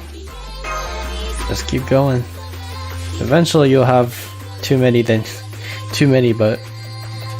got this.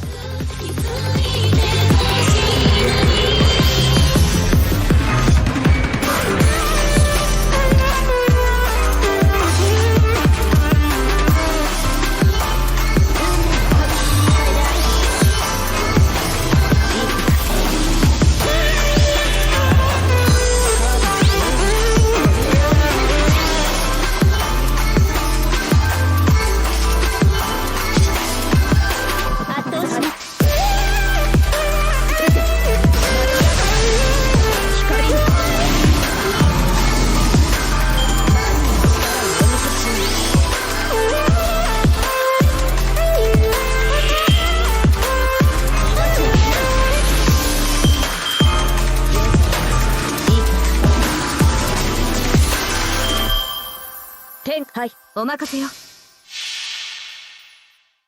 輝き、陸の海、いいえ、輝きを。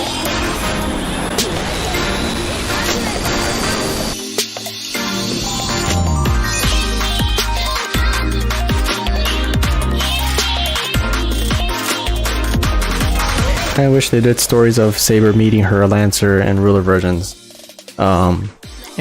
And her getting annoyed they're adults while still in her teenage body. Either that or her servant universe counterparts. Yeah, I guess you're right. The Saber version does not meet the other Artorias, which is quite interesting. I wonder if that's intentional.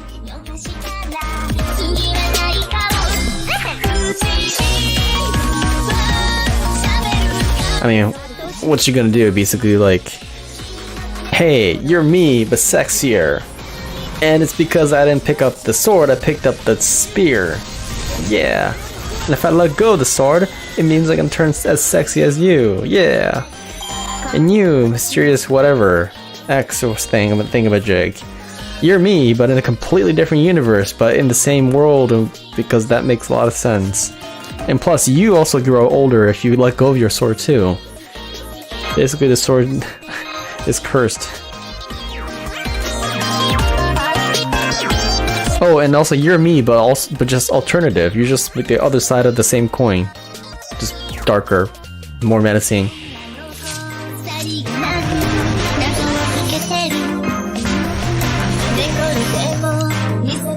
The ultimate Deus Ex Machina. Yeah, basically. They introduced servant universe, which is basically an excuse for everything. That's the thing about Taibu in general. It's like, gee, we introduced this whole new concept, but that's gonna break this old concept. Now, just we'll make in order to fix an old concept that we created. In order to fix an issue with an old concept and a new concept not matching correctly, we just make another new concept and for a new, completely new content. That's how it works. You fix one thing, creates two more.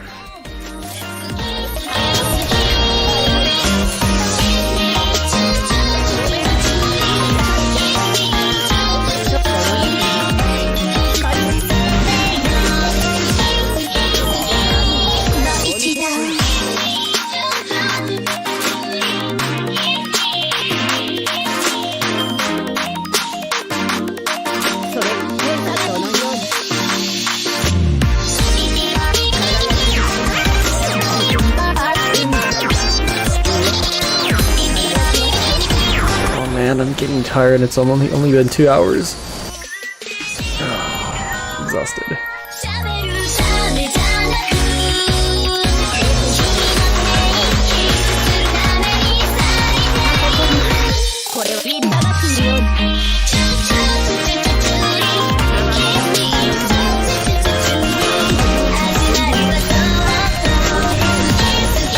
Maybe I should switch over to my regular party without using Ruler. This takes too long. It's fun though. Again, it's mostly because she doesn't get to be used too often. Where's she at with the bond level? I guess that's the other thing. If you want to raise her bond level, now's a good time to do it too. What is her bond level? It is still 7. Okay.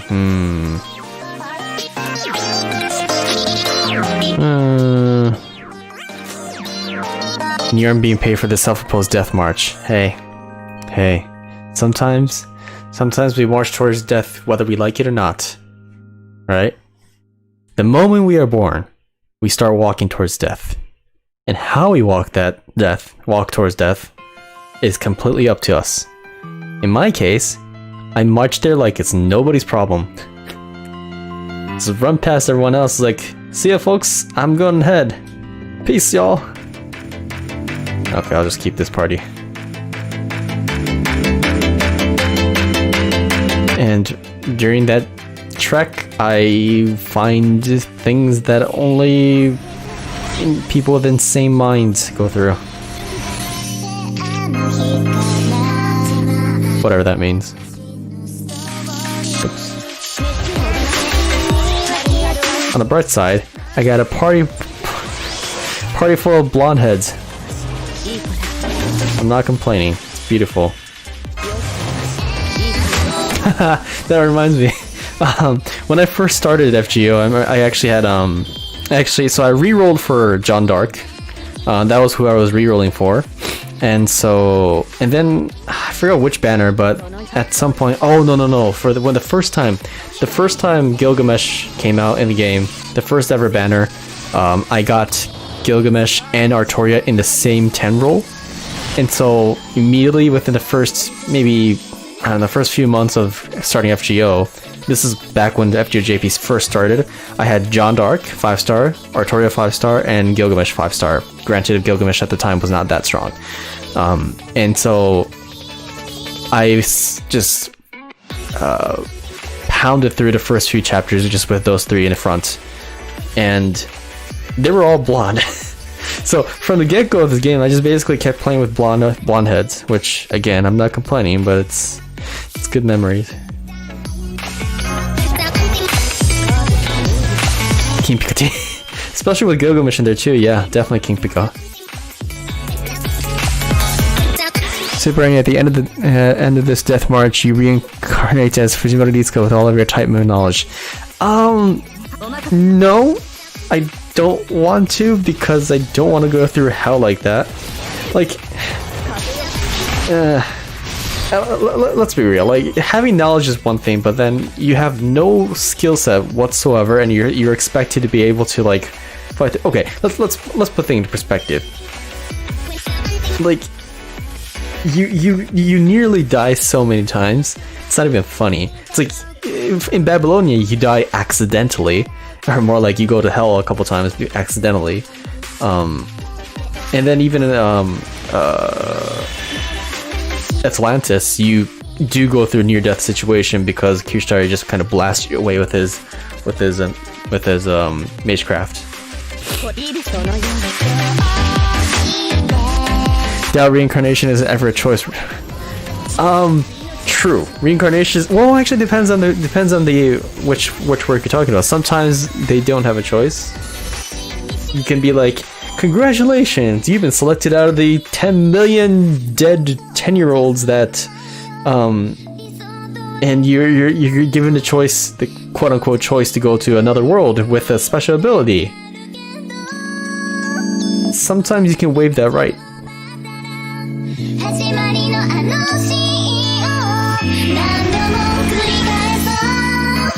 And sometimes they don't give you special power. Sometimes it's like, please choose us whatever random special power that you desire. It's like, okay, I choose you, the goddess, and it turns out to be like such a useless goddess.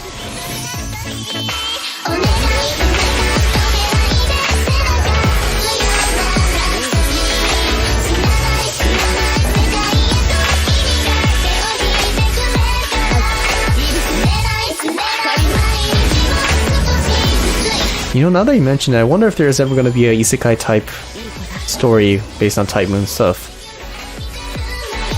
I guess that's kind of what the red line is, isn't it? That's what the Guda Guda Seihai Kitan red line with Okita is. It's kind of what it is, but it's not really isekai. I mean, the whole thing about isekai is like, it's meta, right? It's like, I'm going to a fantasy world with knowledge of meta fantasy world. So does gate count? Ooh, does gate count? Good point. Not, yes, but it's not in the isekai genre, unfortunately. It's closer to oh geez, now that's hard. That's a good point though. I think I talked about this too, but it's like there's plenty of works that were created before Gate or before isekai was established as a genre.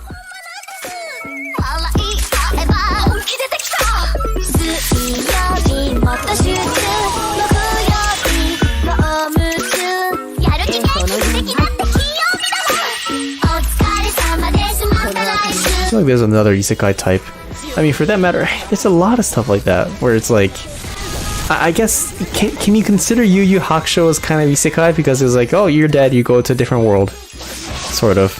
I mean, even Yu Yu Hakusho has some isekai type aspects of it. There's plenty of franchises like that. Oh, no, you know what's funny? Actually, no, it's not really isekai. Like, just the fact that you go to a different world does not automatically make it isekai. It's basically like you kind of stumble upon this outside world where you can't really go back to your original world, and you come with prior knowledge of how fantasy is supposed to be like. Yeah, I guess I'd be curious if Typhoon decides to do some isekai type thing in the future. I have no idea what I'm playing right now, honestly. It's a remix of New Game's ending, Jump and Jump. Jump and Jump Up. Coral Mines Summer Bootleg.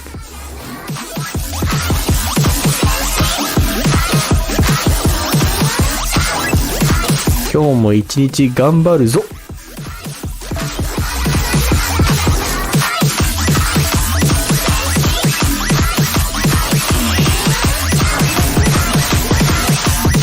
Right, Zoi. Ganbaru Zoi. By the way, is my ducking feature working? Like, for example, when I'm talking right now, the volume for the music automatically goes down. Is that work well? Or do you think I should just turn that off and just set the volume lower on the music?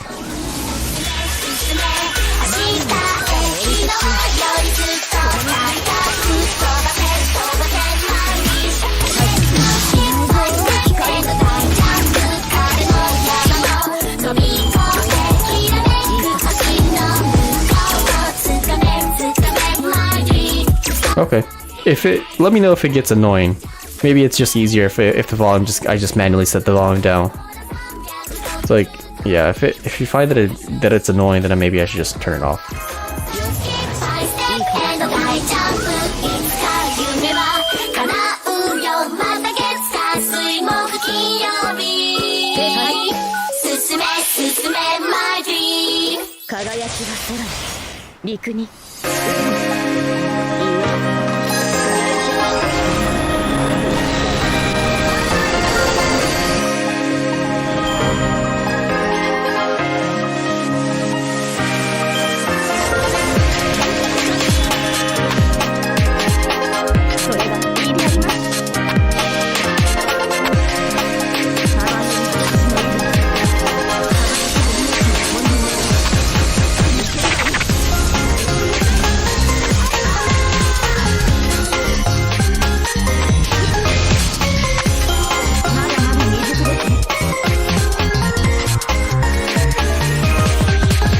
Alright, switching my party back to the Saber party. Come to think of it, have we ever seen servants meet alternative selves? Alternative as in the alter form? I don't think two of these have ever met. Oh, I see what you... maybe? I think there was. I mean, we know for a fact that Castoria meets her other forms and talks about it. So, I know Castoria has facts off my memory. I don't remember if Ilya talked about her other form. At least not to my knowledge. Maybe she has.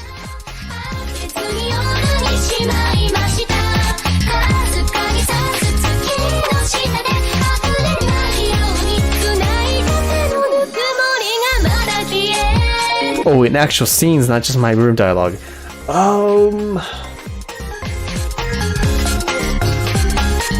No, we have not.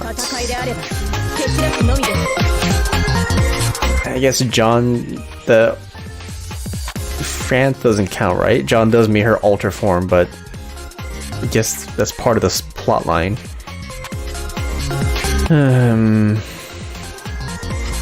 Oh wait, do you mean main chapter, or do you mean like any event chapter?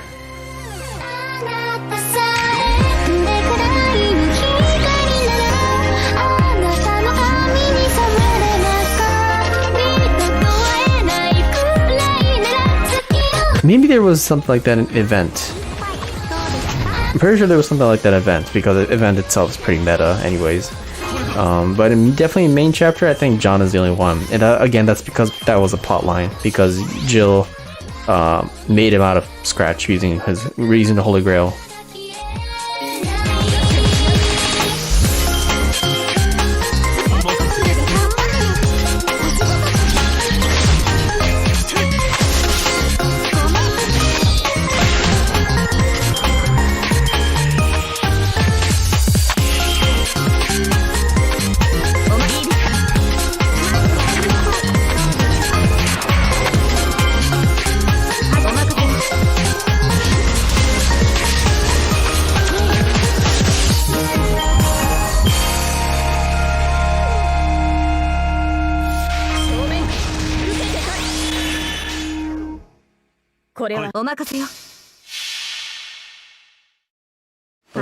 I'm getting sleepy. Oh man, I'm getting sleepy.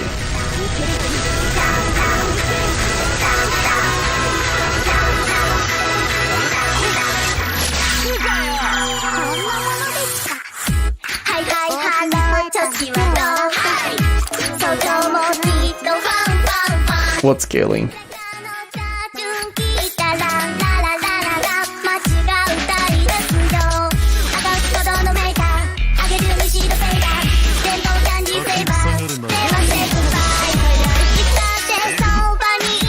Always that Mel would be smaller than Notoria. Wait, she's not? Wait, she's not?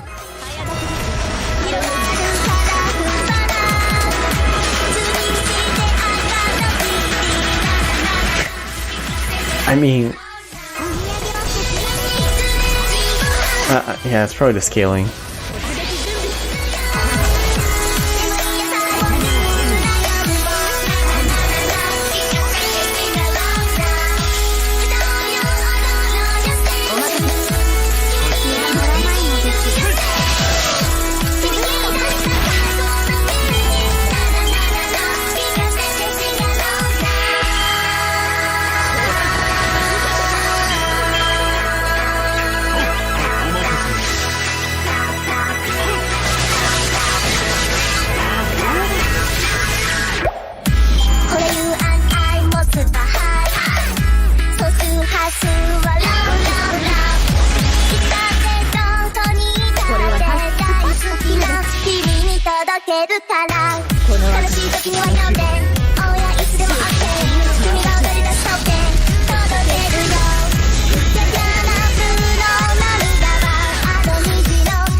Changing the music again. Let's see what I should play.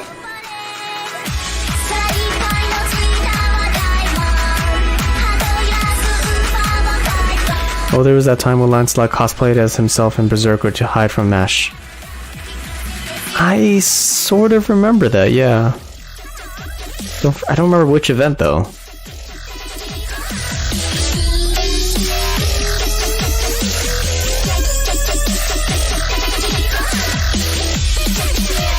Let's see what I should play. Let's play this.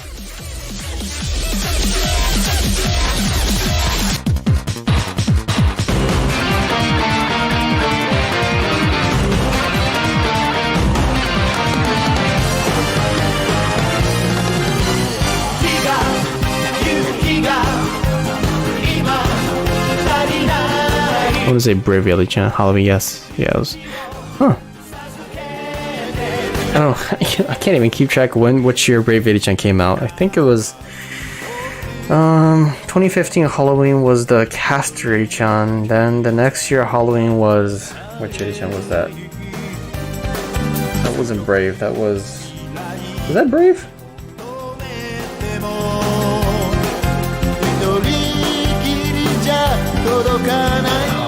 Dang, I don't remember anymore. Caster, then the next one was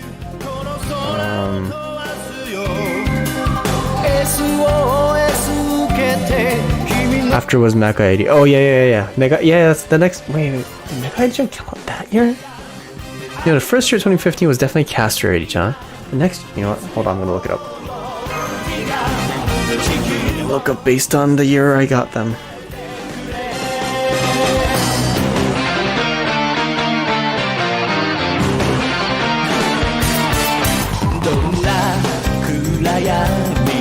Yeah, Caster 80-chan was October in 2015. 2016 October.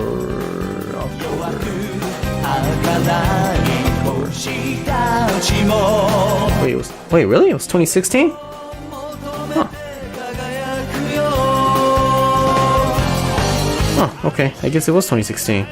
Very, very chan. It's been so long. The 2017, like you said, was Mecha 80-chan. That makes sense, yeah, with the alter ego.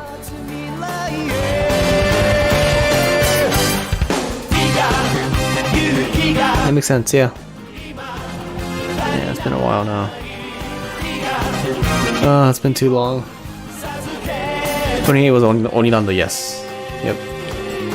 22 we got Saber Wars 2, yep. So the question is, what's this year?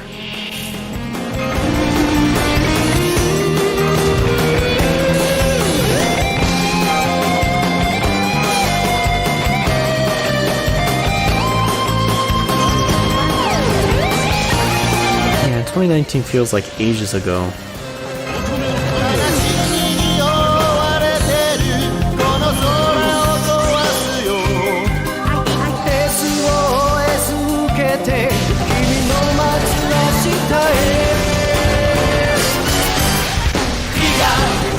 Christmas box event. What about it?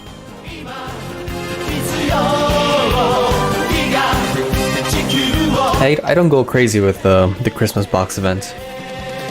At least not as much.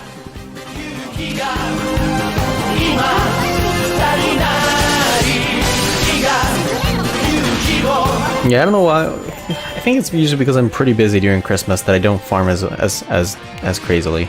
As crazily, if that's even a word.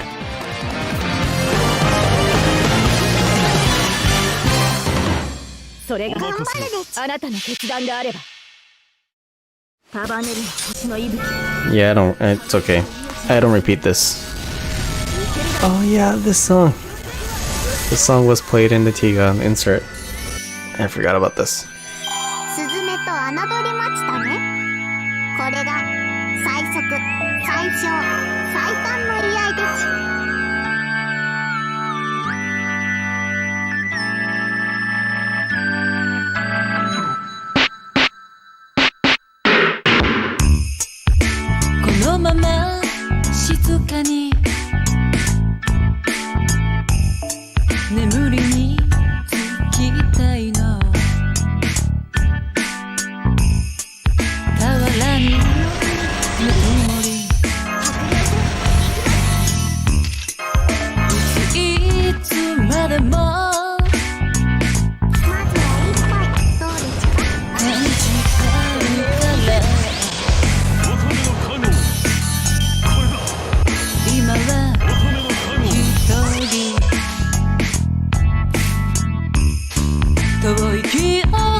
君の力で地球の平和を取り戻してこんな差別の美をじゃ救ってくれ僕らを光を与えて君の力でそんな差別性はフューチャーきらめく未来を君の力で地球の緑を取り戻してそんな差別の美を救ってくれ僕らを今日の輝きを取り戻してウルトラマンフィア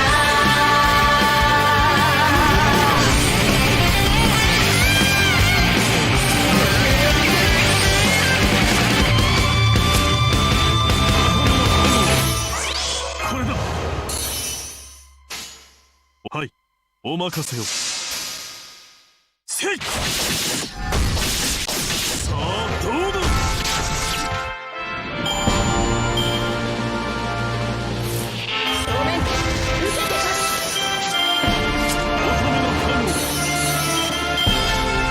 スパッと切るべっち。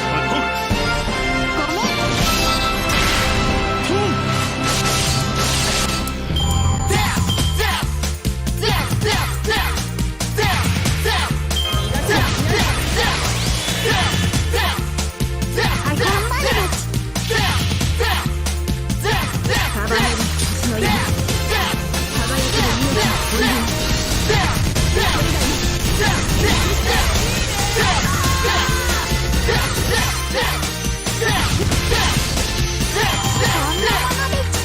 僕が夢見た青い星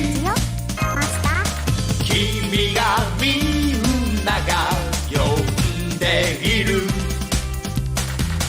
一人ぼっちじゃ守れないだけどなんとかしてあげたいウルトラマンゼア勇気だったら持っているはずウルトラマンゼア君に会いたい気持ちがあるからウルトラマンゼア今すぐにそこへ行くよウルトラの力を信じて一生懸命シュワッチウルトラマンゼア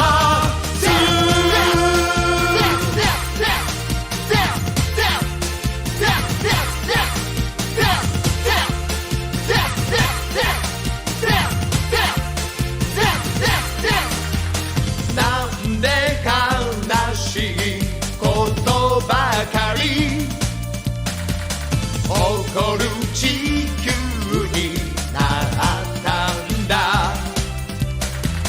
愛をもう一度信じたい今はいまいち弱いけど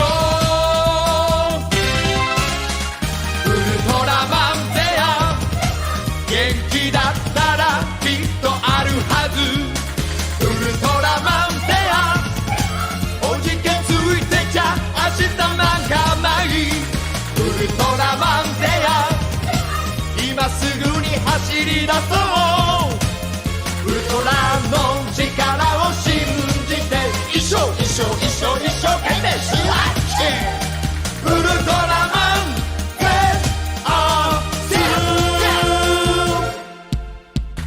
地球自分で守ろうだなんて冗談ない俺は戦じゃない弁伝政治を倒そうだなんて冗談じゃない俺は戦じゃない負けるもんか僕にだって勇気があるんだ続けてみろベッチュラ光線ウルトラマンゼアみんなの想い一つになったらウルトラマンゼアきっと何でもできるはずだよウルトラマンゼア最後まで諦めないでウルトラ信じて一生懸命シュワッチウルトラマンフェンアーズ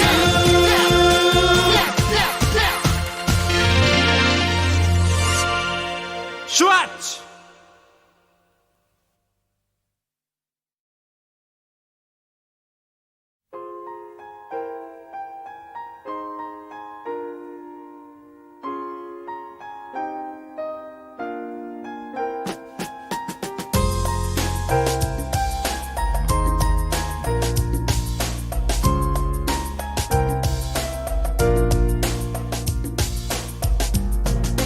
どうせ誰もが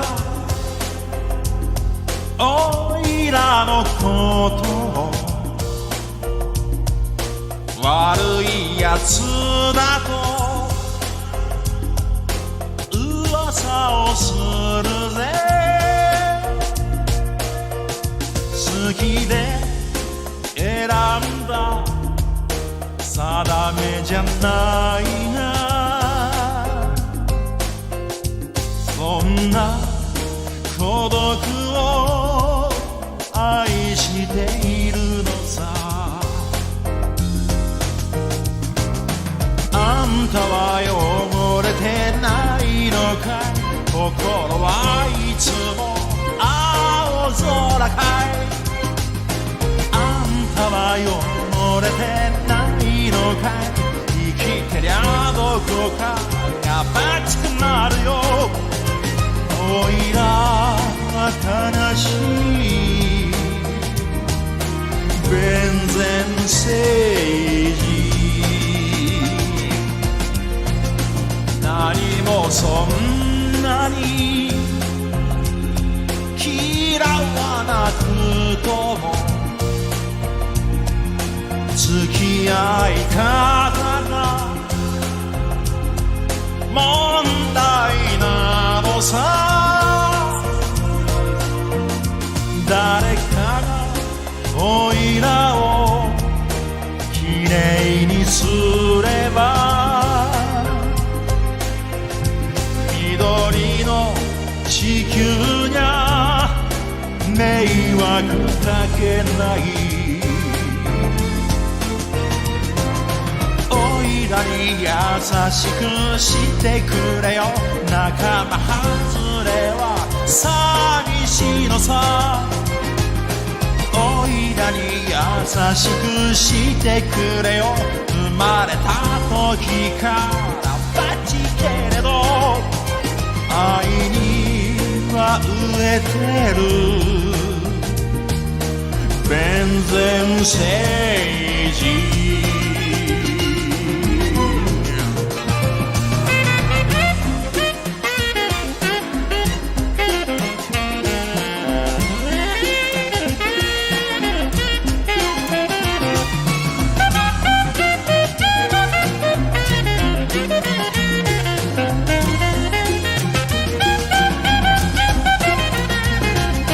あんたは汚れてないのかい心はいつも青空かいあんたは汚れてないのかい生きてりゃどこかがバチくなるよおいらは悲しい弁前政治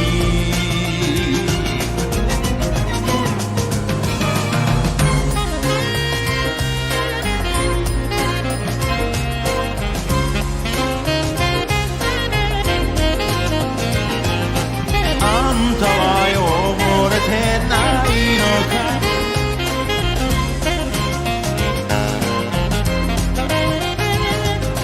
あんたは汚れてないのか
And we're back. So I'm pretty much exactly at 750 boxes. Which reached my today's norm, but I think I'll keep going maybe around 770 boxes. Or even strive for 800 boxes if I feel like it. But anyways, here we go. This song is amazing, by the way.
その強さをラララ好きなこと思い切りやろうよ同じ速さで時は流れてく小さな失敗誰にでもあるから笑顔の力信じていて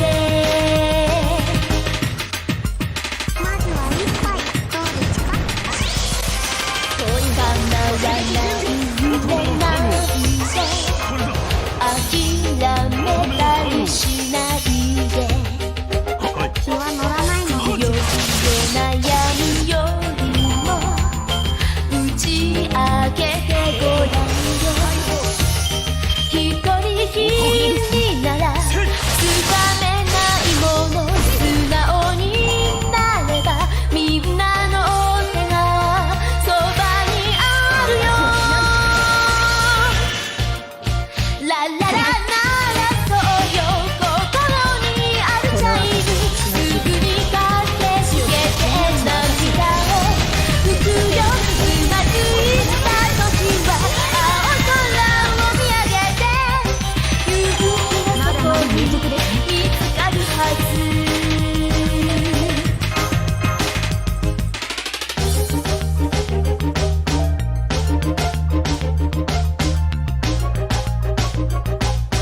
いいですね。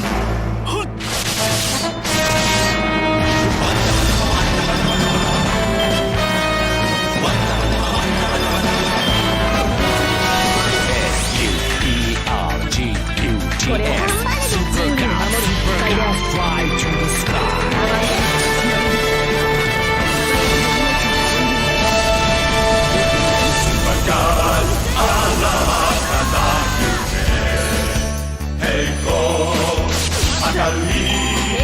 未来それは作るため羽ばたけ行くぞ行くぞ胸を張って踊り高く探す地球の希望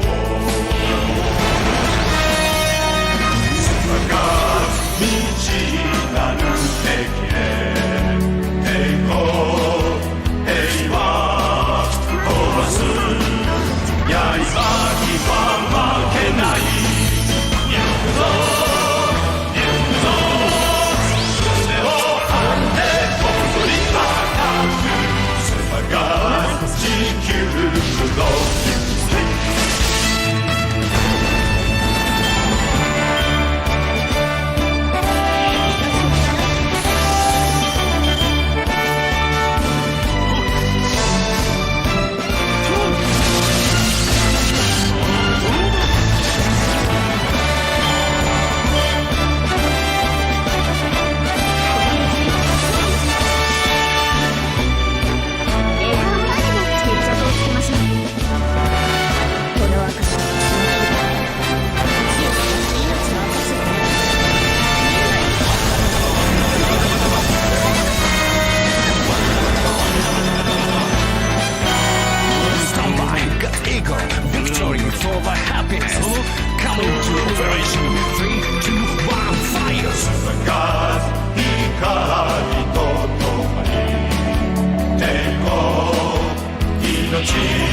までもどこまでも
暖かい光に包まれながらいつか誰よりも何よりも君だけを守りたいいつまでもどこまでも君だけを守りたいラララララララララ君だけを守りたいラララララララララ君だけを守りたいもう一度叫ぼう世界は終わらない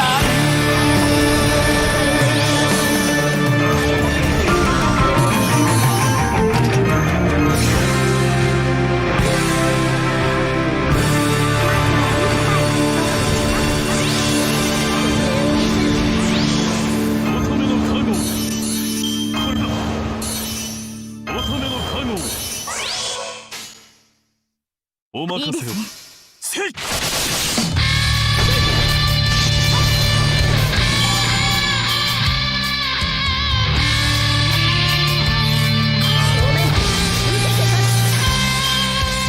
お任せよ。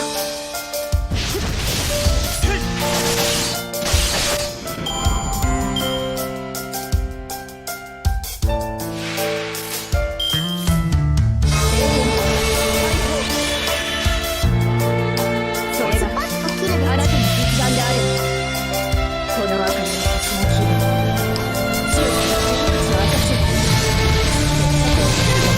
私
の気分、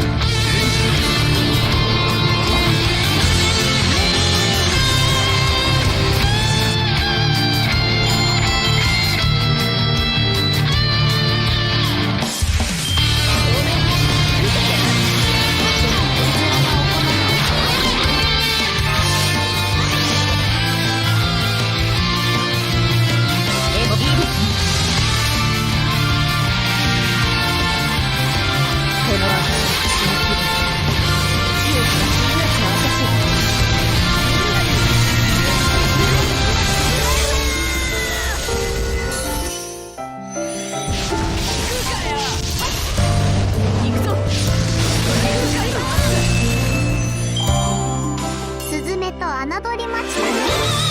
これが最速最小最短。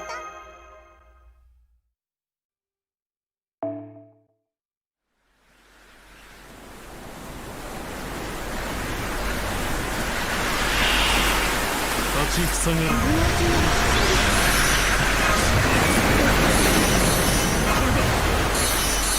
乙女の加護。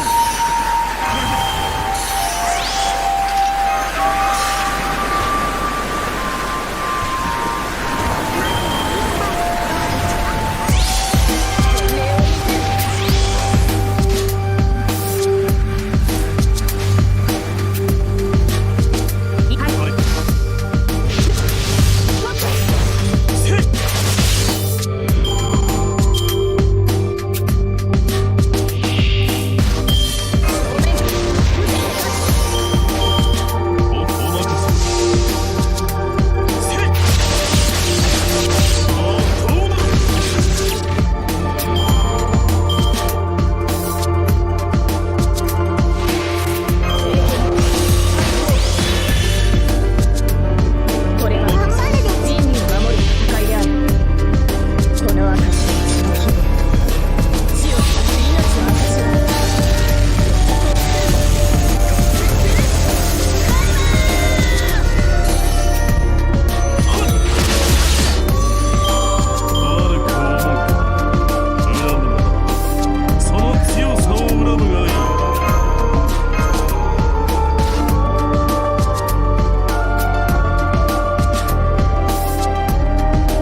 この明かりの星の希望、血を減らす命の証、見るがいい。出力はスライム。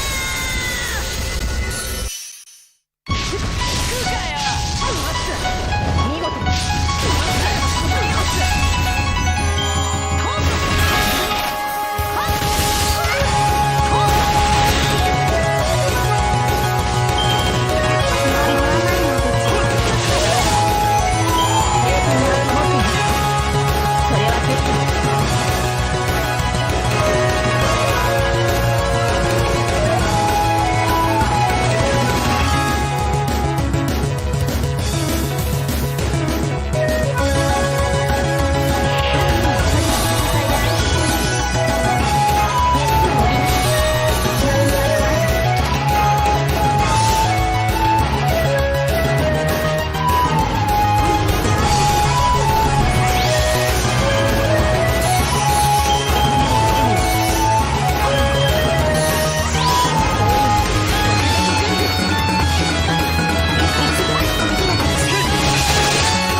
この辺りで気持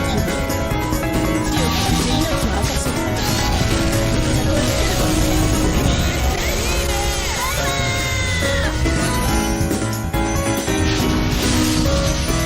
平坦は保っていますか。それは結構。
それは結構。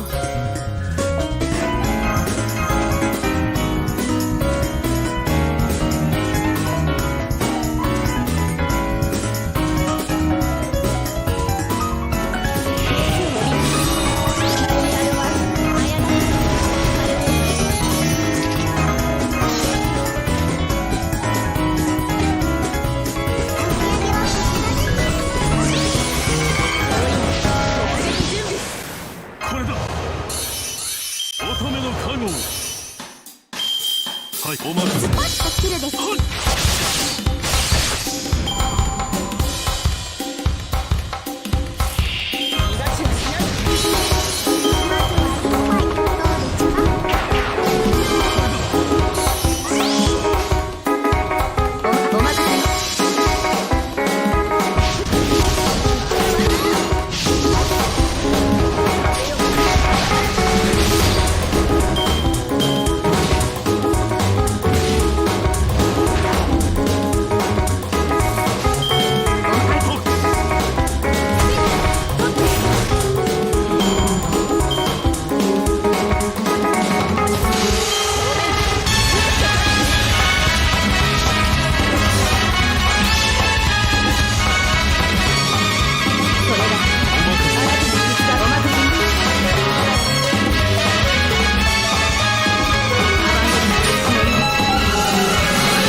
乙女の加護前例を見せる。おまお気は任せ乗らないので違う。正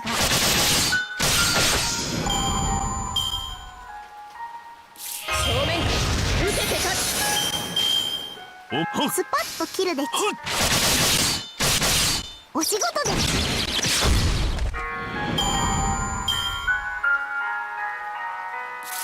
逃がしはしない。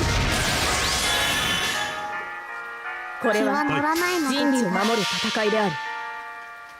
束ねる星の息吹、輝ける命の本流。受けるがいい。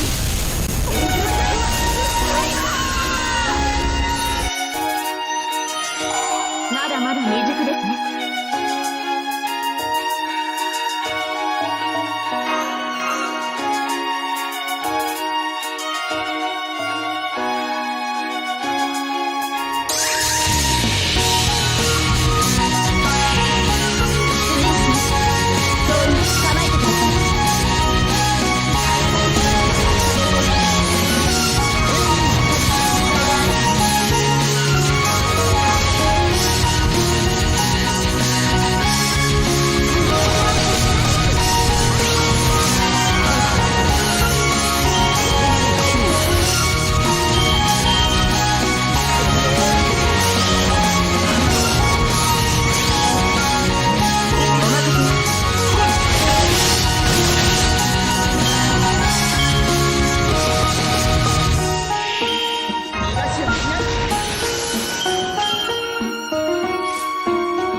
運命をかけた戦いであれば。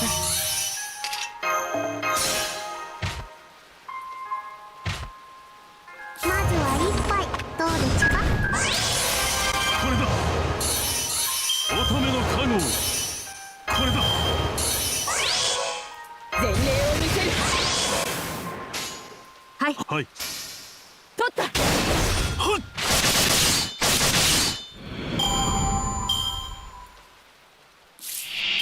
正面受けて立つ。お任せ気は乗らないので違う。お仕事です。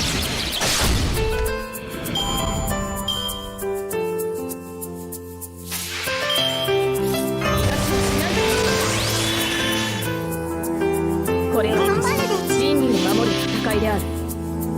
この証の希望、死を照らして命の証を見るがいい。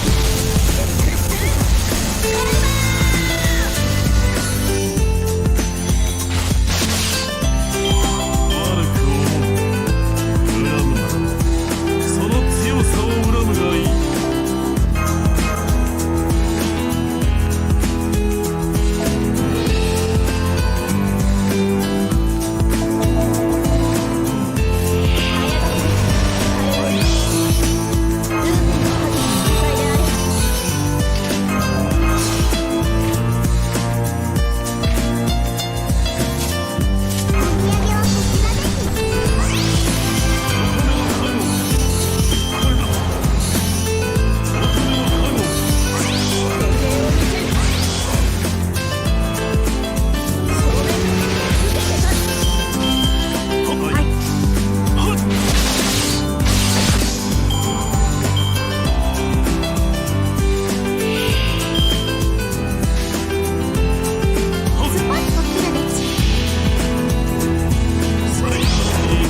ごめん。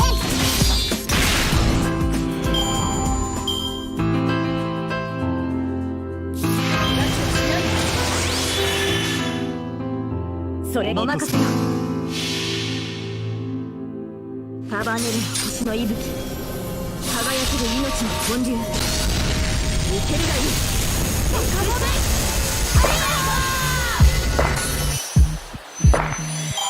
この身は騎士王に捧げし者、敗北は許されない。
お任せよ。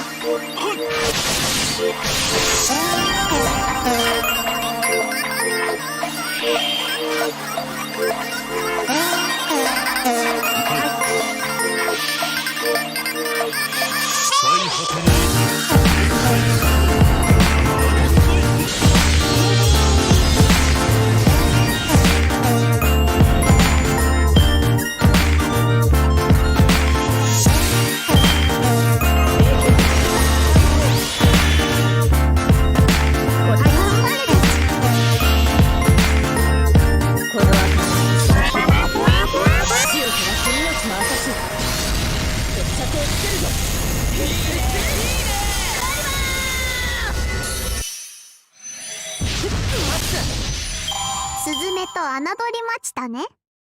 これが最初。 It rises no longer on me. It's critical on me. You stop messing with me. It kills my heart to know you don't think this love could grow. 'Cause anywhere you go, you know I would follow. 'Cause I'm sleepless about you. Sleepless about you. Oh, oh, oh. Oh,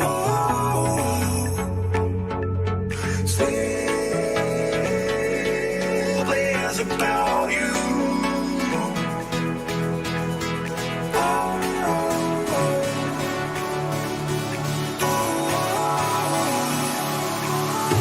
It kills my heart to see.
heart, you know, like no one ever did before. And I heard he moved on. Yeah, I heard he moved on. 'Cause I'm sleepless about you. Sleepless about you.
It kills my heart to see your eyes are no longer on me. It's critical of me. You stop messing with me. It kills my heart to know you think this love could grow. 'Cause anywhere you go, you know I would follow. 'Cause I'm serious about you. Serious about you.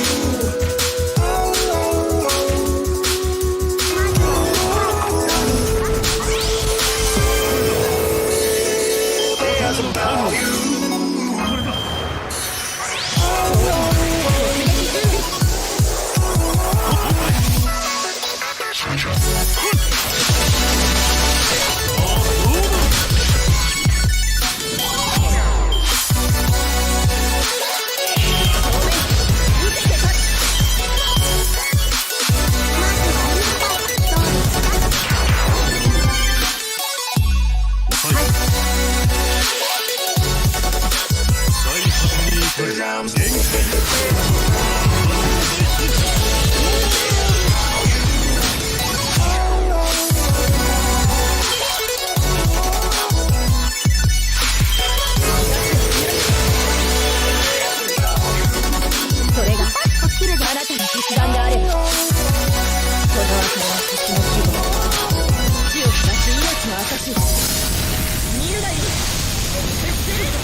You kiss my heart, you know.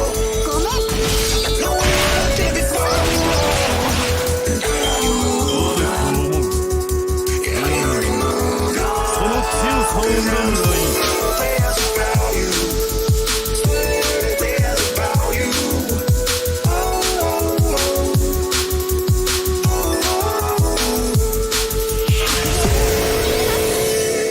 Serious about you.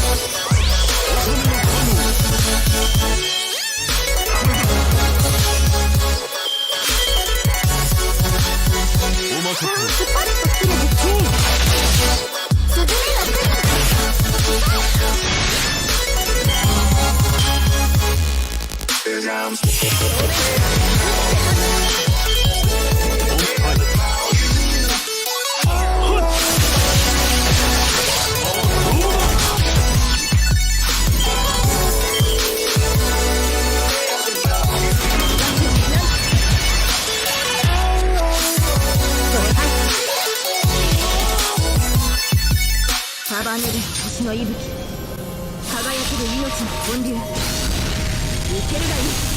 決して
士の誓いは破れない。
こ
これははいこの明かりの星の気分死を照らし命の証見るなり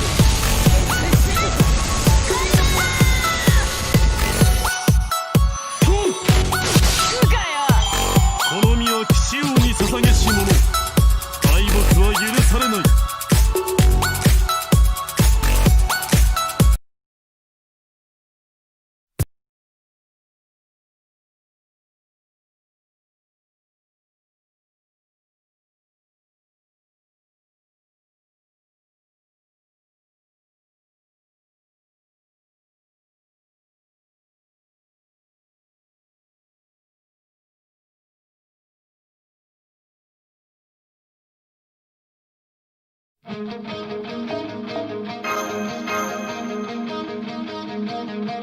地球の力生き抜く力命の限り使う時引き寄せている奇跡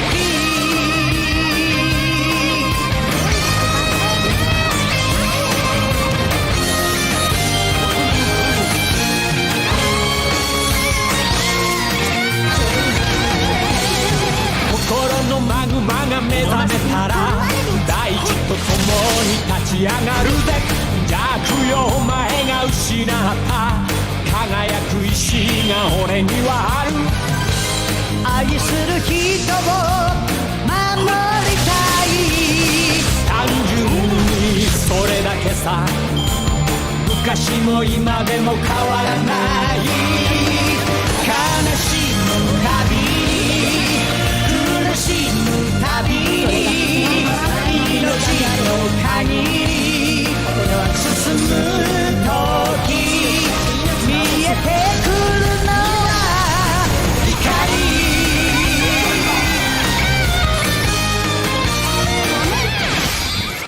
生まれてくる時掴んでた希望と勇気働かせて弱くて儚い者たちが安心できる世界にする信じることを信じてる単純にそれだけさ心の祈りは変わらない誰かの